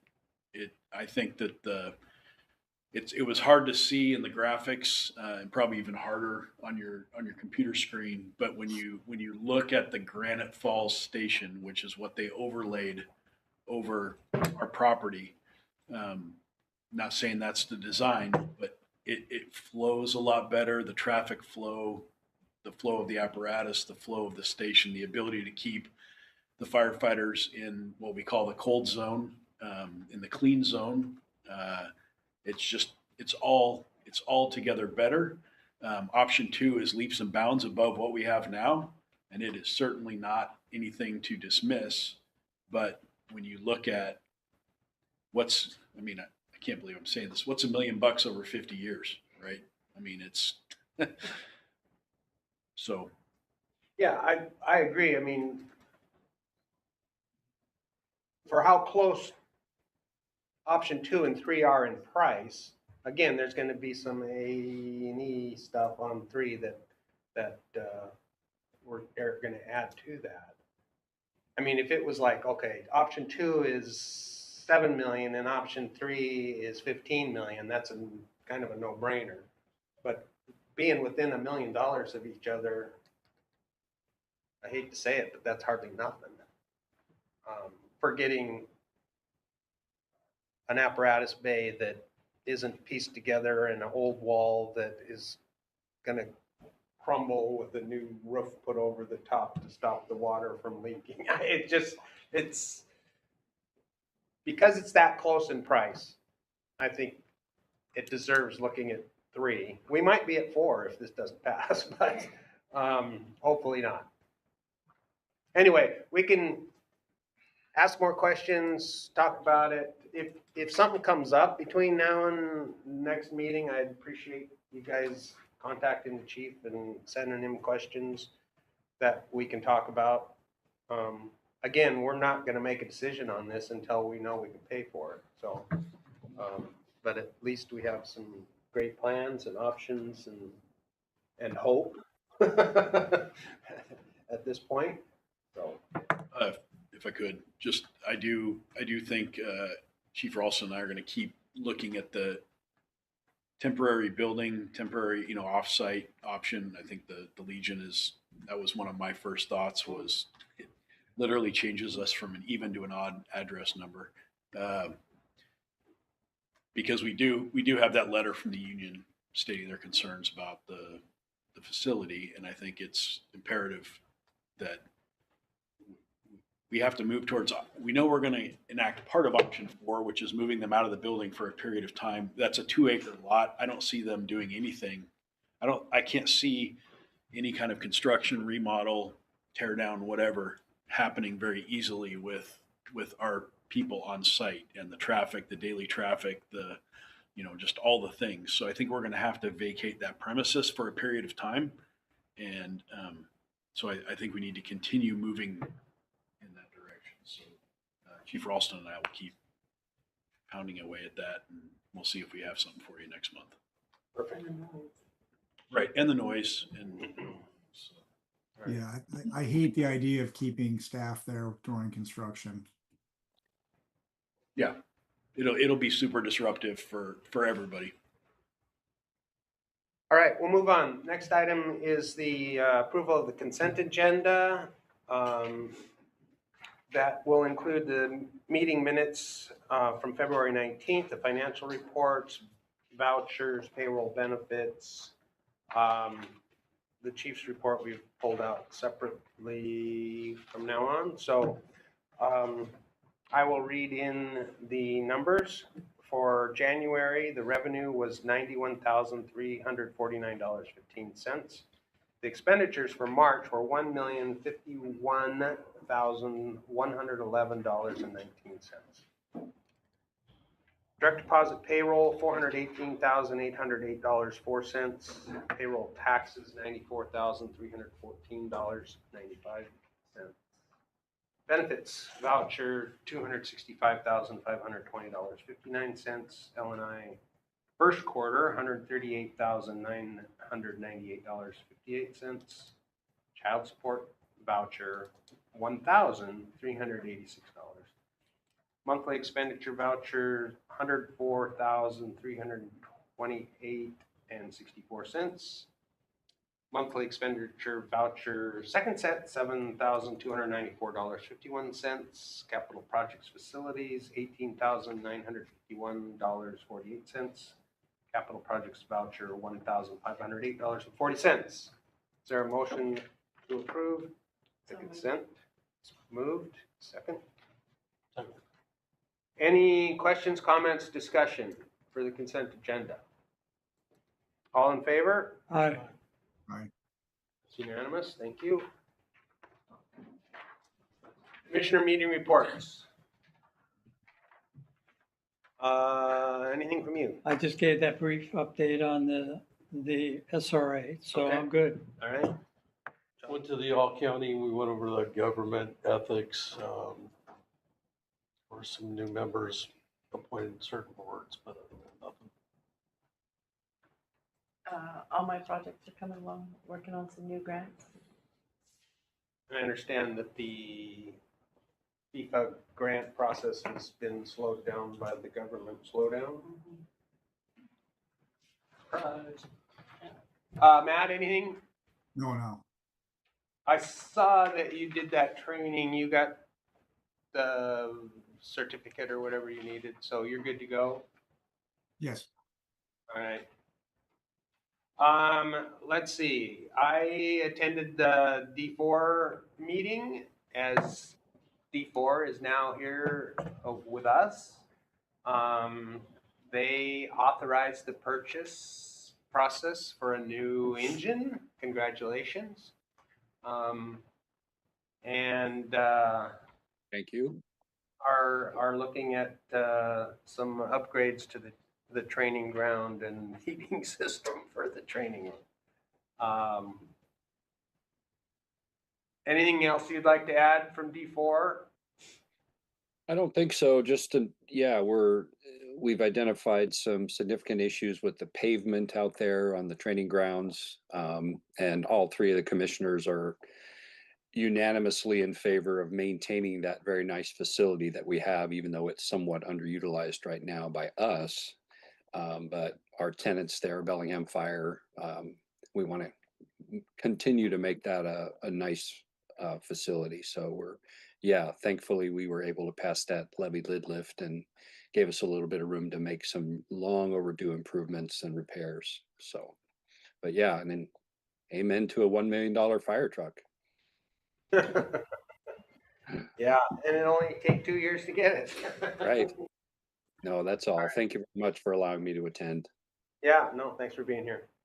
All right, I had, other than that, the Birch Bay Community Advisory Committee last night. The chief did his sort of levy lid lift presentation. Gosh, there were maybe a dozen people there. I haven't seen any naysayers yet, which is good. And then we will do another presentation for Simiamu. No, it's for the Birch Bay Chamber at the Simiamu Cafe in April. So we're trying to get to as many people as possible. Chief, you're up next. Your report. I'm actually going to go back to the engine purchase. So just, yes, D4 did purchase an engine for, $1.15 million. We submitted the purchase agreement, and then we're told that there's anything after we submitted the order goes up 1%. So it's just indicative of how fast things are moving and price increases. 1% of 500,000 was a lot, and of $1 million, it starts to be big numbers. The grant submission is still tied up due to the federal government shutdown. I did want to announce that we received over 25 applicants for the finance specialist position. After a review. We built a matrix, did a resume review, did interviewed the top 6, and were able to offer, and it has been accepted by Lisa Bowen, who currently works for the city of Bellingham as an APAR tech. She starts April 1st. We're looking forward to having her. Yeah, we're excited, and there's smiles all around in admin. And I know particularly Kelly is looking forward to taking a sigh of relief. The county fire marshal's office you see in there, their single person that was certified to be a fire marshal has resigned. It's already effective. That leaves essentially Joel Nielsen, who is currently on light duty, as the only certified fire marshal in the county. Besides the city of Bellingham. Well, but they don't play with come outside the city, so so that's why I'm saying you're the only one in the county. Captain Chris Hollander has done a great job filling in on a day-to-day for Deputy Fire Marshal Nielsen. But I'm working with the chair of the Chiefs Association to go back to the county and push to get the fire marshal taken away from the planning department, moved into the sheriff's department. It seems a more natural fit, and they might have a better chance at actually maintaining some employees over time. Pay is an issue, and they all seem to leave either for legit personal reasons, or they go south and work for King County, Snohomish County, Pierce County, that kind of thing. And they're just competitively, they're just, yeah. I did meet with Chief Hewitt and Chris Behe, the senior planner from the city of Bellingham, regarding some annexation issues, as well as the 1997 agreement. We're looking at the urging of the District 4 commissioners. They asked for an update to the 97 agreement, working with Chief Knowles from South Wacom and Chief Hewitt from Bellingham, who's also the Chief of Fire District 8. Those are all the signatories to the 1997 agreement. Some districts don't even exist anymore. It needs a major revamp. Bellingham is going into, at the end of the month, they're gonna talk about the future of the Bellingham Fire Department and how it might work with District 8. So the 97 agreement shift is on hold a little bit. But also we discussed some annexations that may be happening in the north end of Bellingham that would affect District 21. It's a small number of acres that's currently, it's the North Bellingham Golf Course. Actually, it's not even the golf course. It's basically their retention ponds. It's not worth much to us. When it goes into the city, there's a development company called Kitech that has plans to develop that. They wanted to know basically if we were going to protest it, protest the annexation. I told them I would not recommend it to the board, as it's just unused land. It's not going to be used while it's in the fire district. And by the city of Bellingham developing it, it should force them to build a station further north, which would, because of the auto aid agreement, that would be better for our citizens and would actually, I know we just talked about Station 63 and building or remodeling Station 63, but it would give us an opportunity to move Station 69 further north, which would better serve a number of our customers in that unincorporated Linden area. So the other two things, not to steal the union's thunder at all, I was invited to and got to attend a kilting for one of our members. So I'll let them talk more about it. Also, I attended the Wacom Medic One Foundation dinner, the second annual dinner. That was nice to see. It's nice to see what's happening behind the scenes of Medic One. The new executive director of Medic One, or manager, has turned out to be a wonderful breath of fresh air. She's making some needed changes there, and I think overall that EMS department is becoming a little leaner and more of use to the county fire districts. So that is my report. Any questions for the chief? Yes, I do. The, what's the plan for an aerial at either 61 or 63? Because we've been without now for quite a while. We have, and it's not looking like our aerial can be repaired. And by the time it gets repaired, it's not going to have any serviceable life left. So if I'm a business in Blaine, is there a potential that through the insurance ratings, that the District 21 not having an aerial apparatus could affect my insurance level? When we get re-rated, yes, if we don't have a replacement ladder truck. And so the potential is without a ladder, the insurance costs Could increase, yes. could increase. Yeah. Probably would increase. It most likely would increase, yes. So I think that was part of your apparatus plan. It was built in there. Yes, sir. Yep. The So replacement best of- case scenario is we're gonna pass a levy, buy equipment, an aerial, and try not to get any more free ladders from anybody else. more free ladders. Actually, Chief Malilo, if I botch this, feel free to jump in. We have been presented kind of a unique opportunity, not free. Hughes Fire Equipment, or Pierce, has a demo ladder that we've been made aware of. It's pretty much a copy of our current, our newest ladder. The cost is $1.8 million. And when you and I talk ladder here, It's cheap for a ladder. when we talk ladders, again, I'm trying to unlearn. You're really talking about a quint? Not, it's, is it technically a quint? I think technically, but yeah, It's got about enough water to. different time zones, it's gonna be called something else. Yeah, it's So- it's got about enough water to fill the waterway. Maybe kind of fight a car fire. Yep.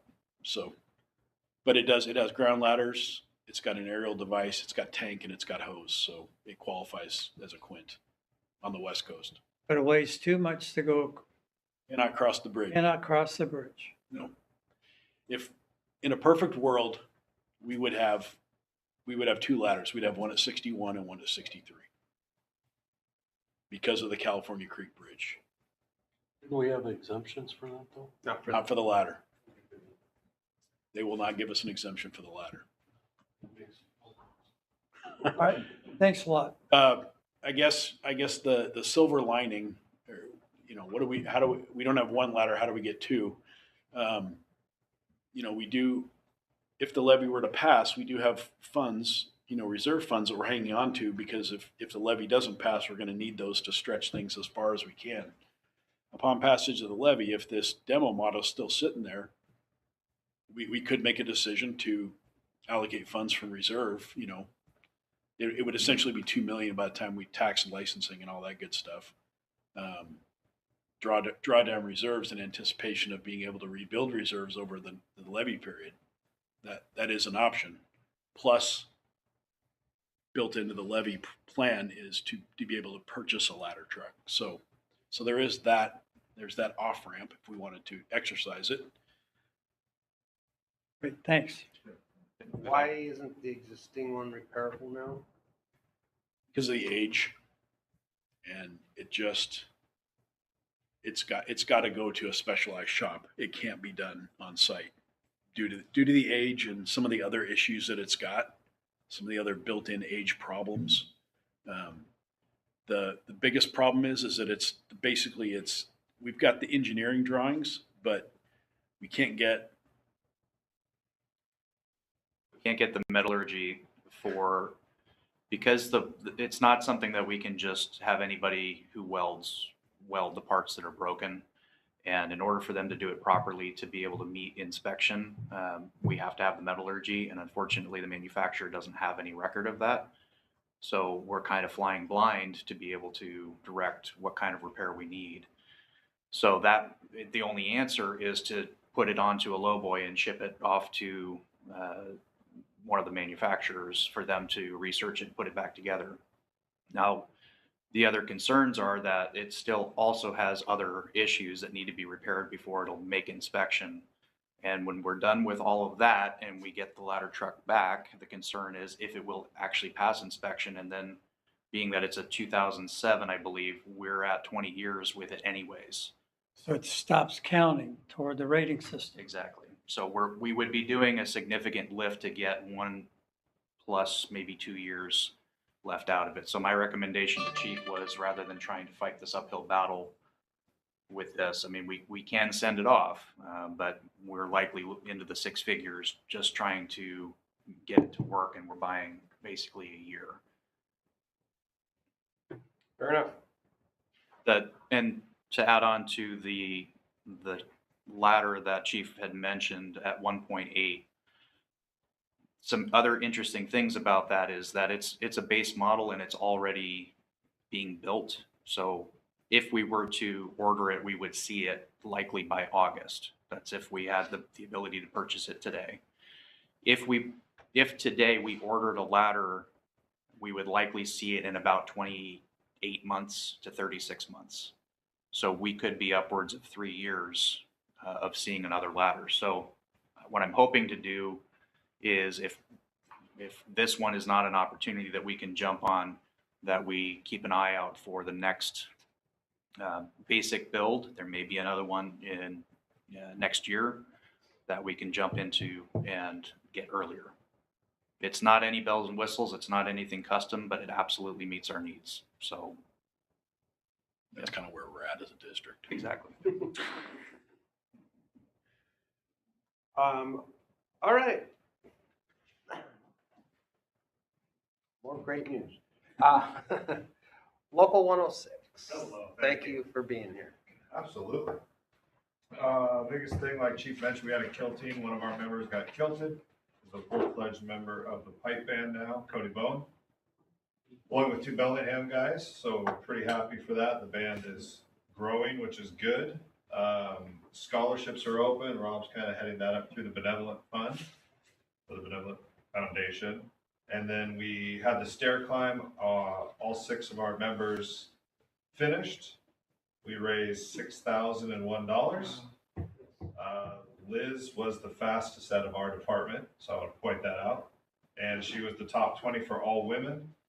And North Wacom as a team finished 102nd out of 260 teams. So good showing by our members. Good to see them out doing something. Did you have a time for her, just out of curiosity? I'm sure she'll text me a time in a minute since she's listening. Okay. But yeah, so that's all we have for right now. And we're excited to get working on this levy. All right. Thanks. I'm excited. Fire Marshal report. All right. So with spring being here, we have noticed a significant increase in planning activity. A lot more meetings happening, pre-plans, and more blueprints coming across our desk, for review. Something that's not in the Fire Marshal report, which is kind of a hot topic right now, is the City of Blaine council members have voted to eliminate the height restrictions in a portion of the downtown area of Blaine as far as new construction buildings going in. So that's going to be a bit of a challenge for us to try to meet the needs of a tall building, most likely up to about 70 feet tall. So with those buildings, there are some more restrictions put in place as far as restrictions, but requirements for fire and life safety, sprinkler systems, protected corridors, extra stairwells. So we do have a plan to try to make it the safest possible for the citizens or the people who are living in the buildings without a ladder truck currently. That's one of the fears we have, is not having the aerial apparatus. So we have to rely on other fire departments to supply us with that. which is a delay in a response.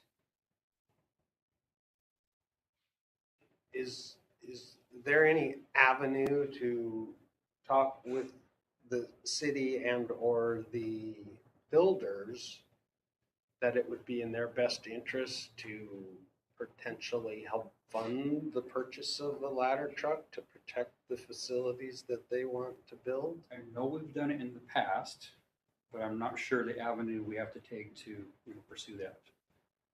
So I was gonna have a meeting with Chief and see if we can come up with something. The problem evidently is the leverage is you don't sign. But from our attorney, my understanding is we don't have the ability to enforce the fire code. Well, we have to provide the letter, but I think what Fire Marshal Nielsen and I discussed was that we just have to hold them to the highest standard. And when they try to negotiate away individual things, you know, can we get away with not doing this and not doing this? We have to hold the line that no, unfortunately, due to the way things are and the just because the city lifted the restrictions doesn't mean we have to lift the fire code restrictions, which will, you know, could potentially complicate the relationship with the city for the foreseeable future. But Or so they won't be doing all the things that they've been doing for us in the last year or two any longer, huh? You have the ability to say that, I can't. Perhaps someone could speak on our behalf at the council meeting. We'll see. Just a thought. All right, thank you. Yeah, I read that. I like the Wild West quote for the building process in Blaine now, so. Yeah. Well, the idea for the increased height is they're trying to bring in more affordable housing and more foot traffic in the downtown area because the businesses have been suffering. Sure. But So no this- parking. But no parking requirements, that's correct. Perfect. And the plover's not going to be bringing them from the resort over. Okay, we digress. We move on. Unfinished business was managed. Thank you. We're going to new business resolution 2026-05, cancellation of a warrant that got lost in the mail. My understanding? Correct. Yes. Right. Is there a motion? So moved. Thank you. Moved and seconded. Any discussion? All in favor? Aye. All right. Thank you.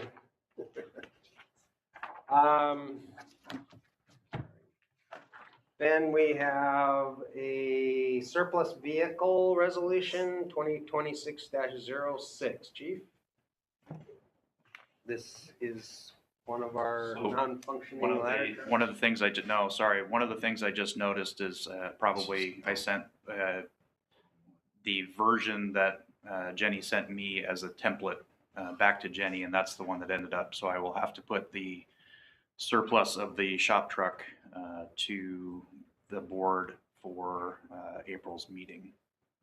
But this ties in with your next agenda item, so I can give you the full context if you like. We're not surplusing the ladder?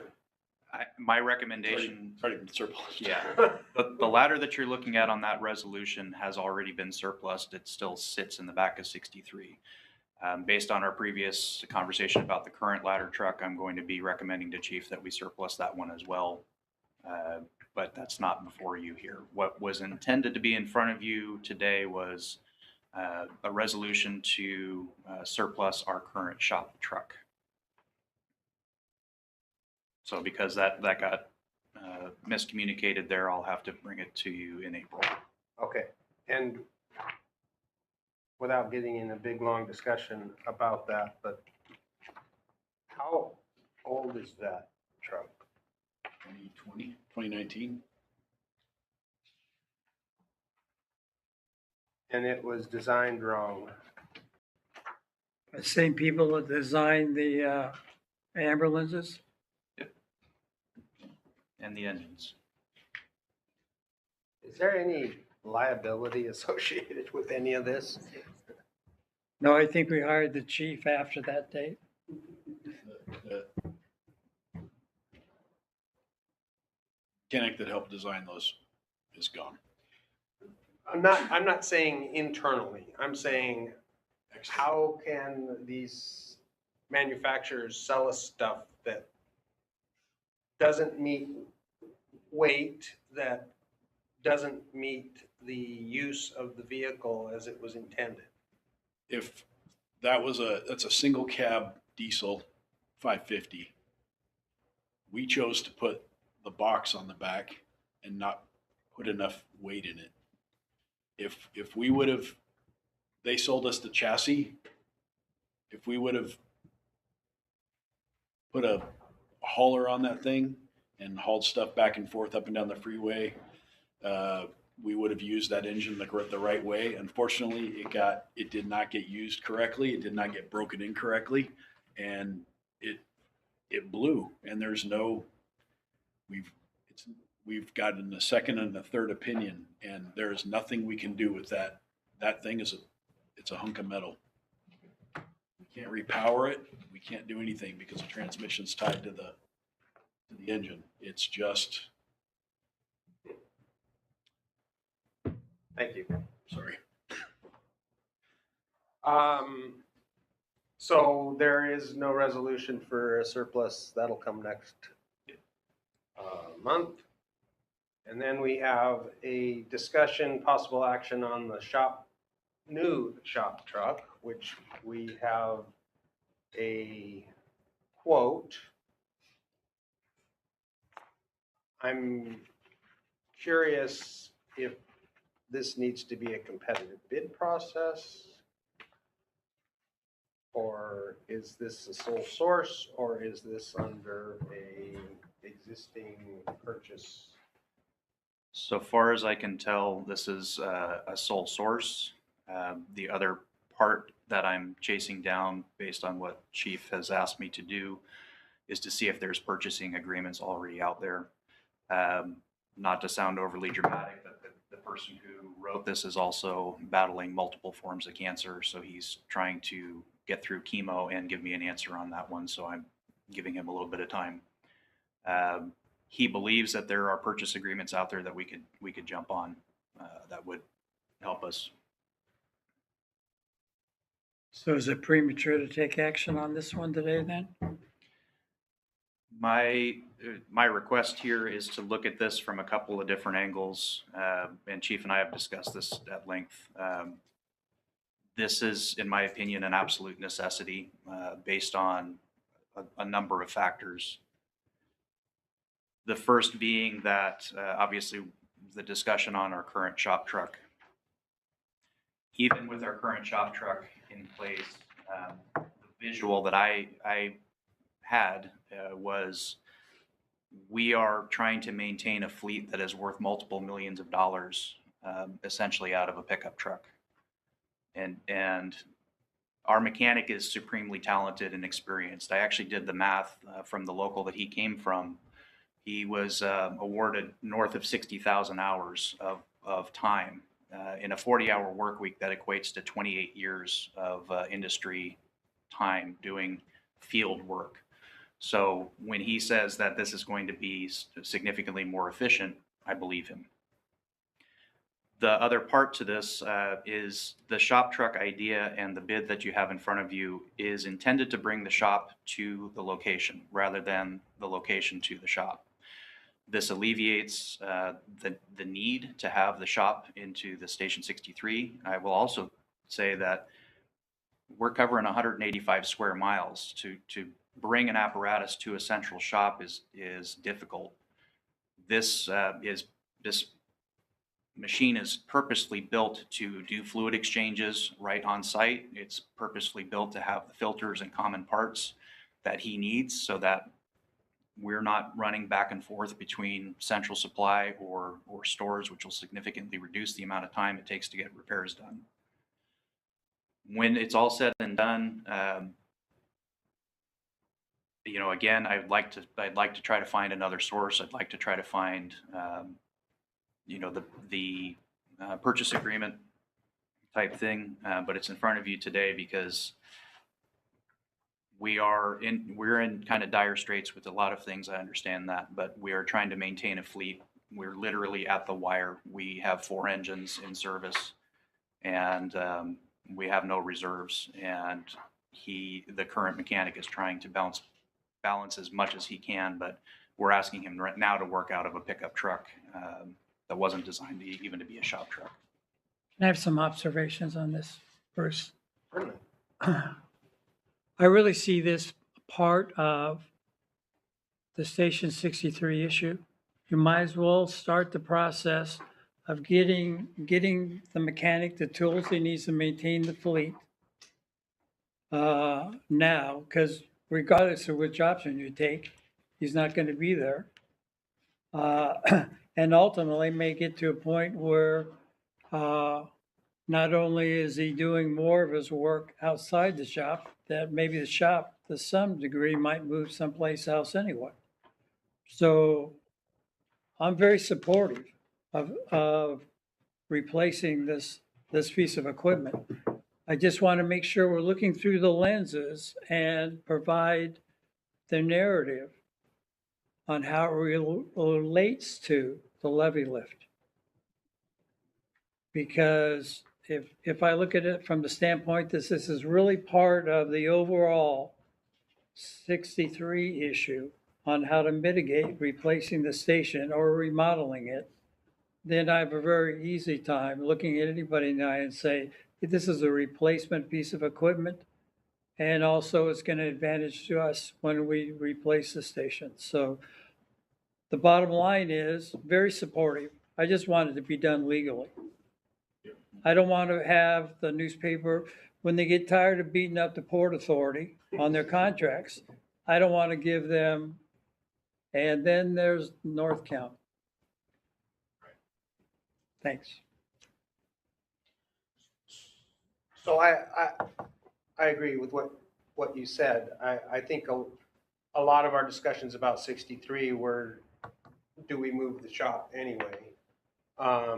And where would we move it to? This sounds like a pretty smart idea of bringing the mechanic to the vehicle, especially because of the size of our district. I always question why we're bringing like Laurel all the way up to Birch Bay to get worked on, the time and effort. And it's not like we have an extra body that can drive apparatus back and forth and drop it off and so forth. So I think this is great. I wish we would have done it last time. It's a lot of money. Where's the money going to come from, Chief? When would we be looking at making this purchase? Pardon me? When would we be looking at acquiring it? That's as soon as possible. Well, you'd be ordering it as soon as possible. It's about a 3 to 5 month lead time. And I don't disagree that it sounds like it would be effective. I do have some heartache with the timing, to be honest. Not the popular opinion. If we're lumping this into the 63 problem, we're also pending our 63 solution till after a levee lid lift.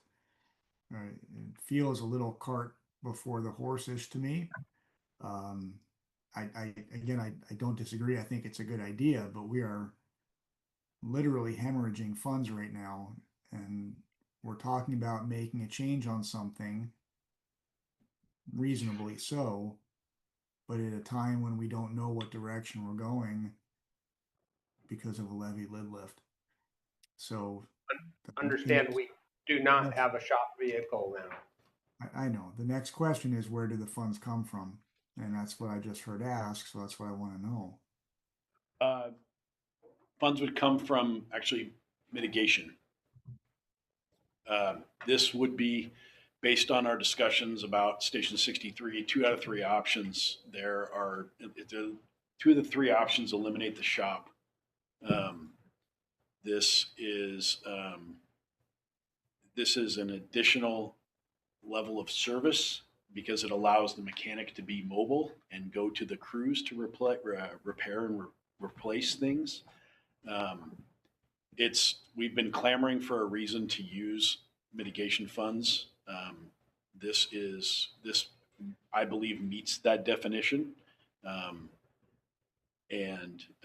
That's where we plan to take the funds from. Currently, that fund sits at just over $800,000. After this purchase? No, before this purchase. All right, so mitigation funds, which we're gonna have to start spending soon because it's a We're- 5-year. Yeah, there's the 5-year. If you don't spend the funds within 5 years, you have to pay it back with interest. So it's time for us to do that. Use it or lose it. I'm assuming mitigation funds couldn't be applicable towards a ladder. They could not, because It's replacing it. it's replacing it. It's not adding it. This is a whole nother level of like the ability for the shop to do things mobily. If you're replacing a lot like for like, it does not count. This is an increase in the level of service the shop can provide on a mobile basis. We don't have a ladder. It's an increase to get a ladder. Well, the option 3 on 63 isn't replacing a like for like, because you're expanding the sleeping quarters. You're doing a lot of things. Yeah, it could be used. I just didn't hear what you said. You said Two of the 3 options in the shop, in the Station 63 plan include elimination of the shop. Right. So we're two of the 3 choices we have. We have to do something to keep our mechanic Great. working, and I got this actually fits that need. All right, so we have a single bid on a vehicle that will allow our mechanic to be much more efficient. I have a problem with a single bid on something this large, unless it's a sole source or already an existing vendor contract, however we call that. I know time is of the essence because tomorrow the price of this will be 1 to 5% more. I'm in favor of purchasing a vehicle like this as long as we do it, as Commissioner Anthony said, legally. I cringe on something this big where there's just one.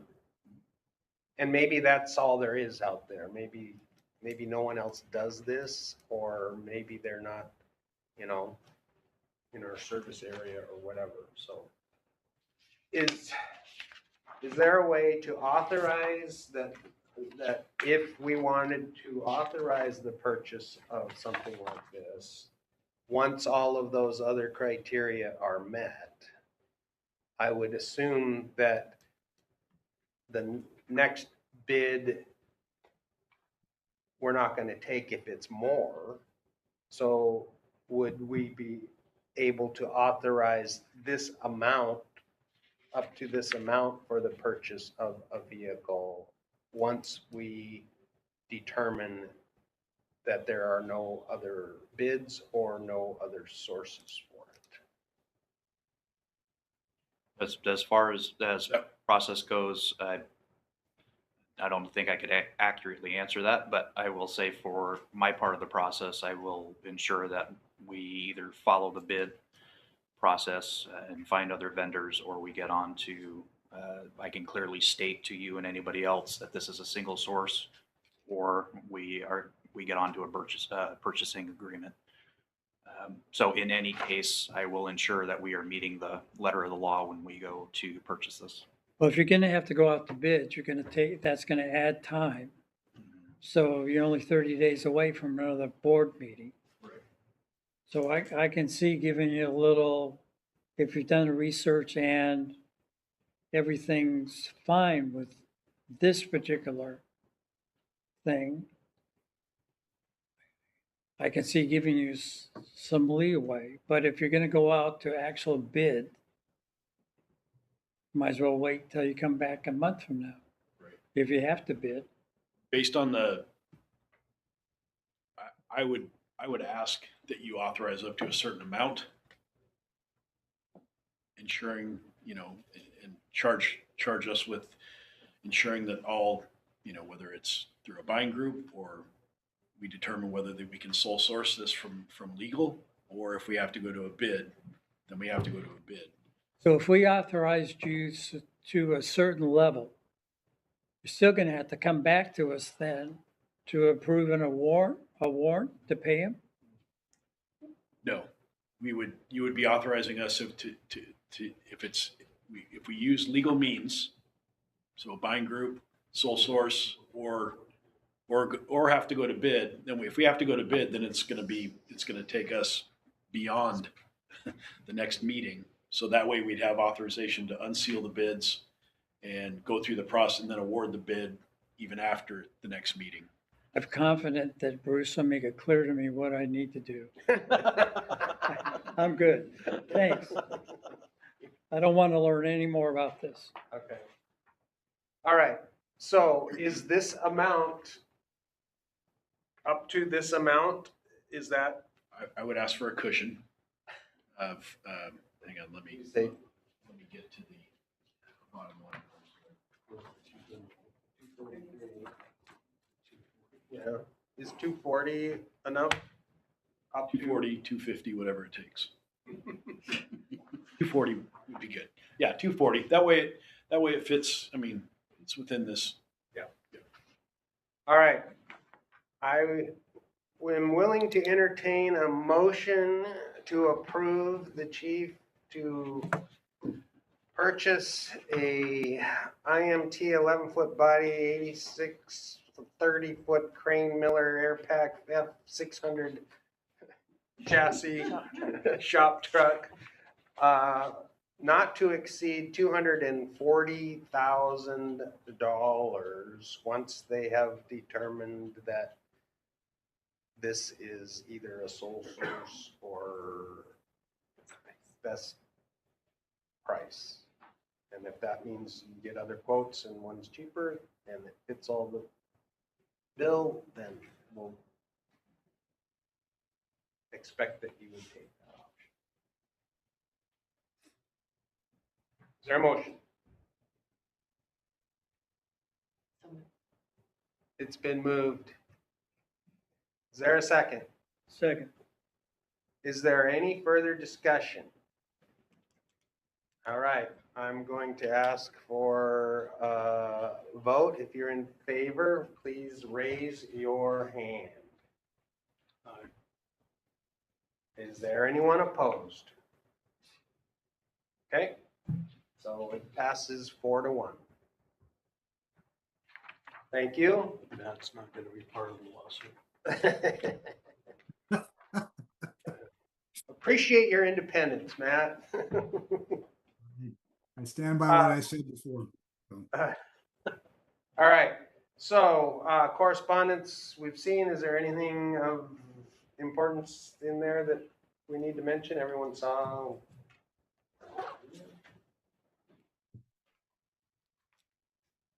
Thank you for the newsletter. And yeah, all the numbers and article on Commissioner Fisher, which just FYI, the Saturday is Commissioner Fisher's celebration of life. PDC filing deadline, has everyone done their public disclosure form? Have you gotten into that? So, excuse me, you'll have to go into that wonderful system, log on, create passwords. Oh, I'm in the system. Manage, okay. I just have to update it. Okay. You're in PDC? Yeah, I'm done. Okay. I checked that box. You got your PDC form in there, Matt? I think last I time will you had. get it done before the deadline. Thank you. All right.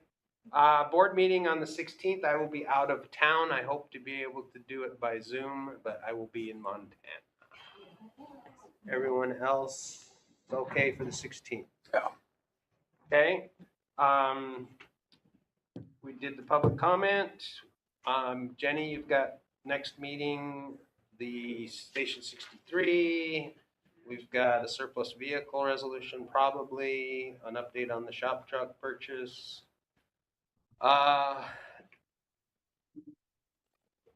Anything else, chief? There'll be more. Yeah. There's going to be, one of the other things, and this ties in with 63, is that the backyard of 63 looks like a used car lot. Yes. And I'm combing through what has been surplused and what still needs to come through for resolution to be surplus, so that I can start getting those out of there. So there may be more surplus resolutions heading your way. The staff vehicle out front, is that the one that's parked out? It's on the list. Yeah, all right, thank you. Yeah, every time I drive by there, I go like, holy cow, what is going on here? Put some blue tarps over them, will you? All right, we need to sign documents. Matt, you make arrangements to get in. I can come over there tomorrow. Okay, all right. Anything else before we adjourn? All right. Real quick. Yes. For Jenny, tomorrow in the morning, would that work? At Station 72? Where you are right now? Yeah. Heavy crane. We can leave it here. We'll pick it up. Yeah, text me when it's done. All right, thank you. All right. Motion to adjourn. So moved. Seconded. All in favor? Aye. Aye. 57. Meeting's adjourned. Signed documents. Thank you for your time. Thanks, Steve, for being here. All right, thank you.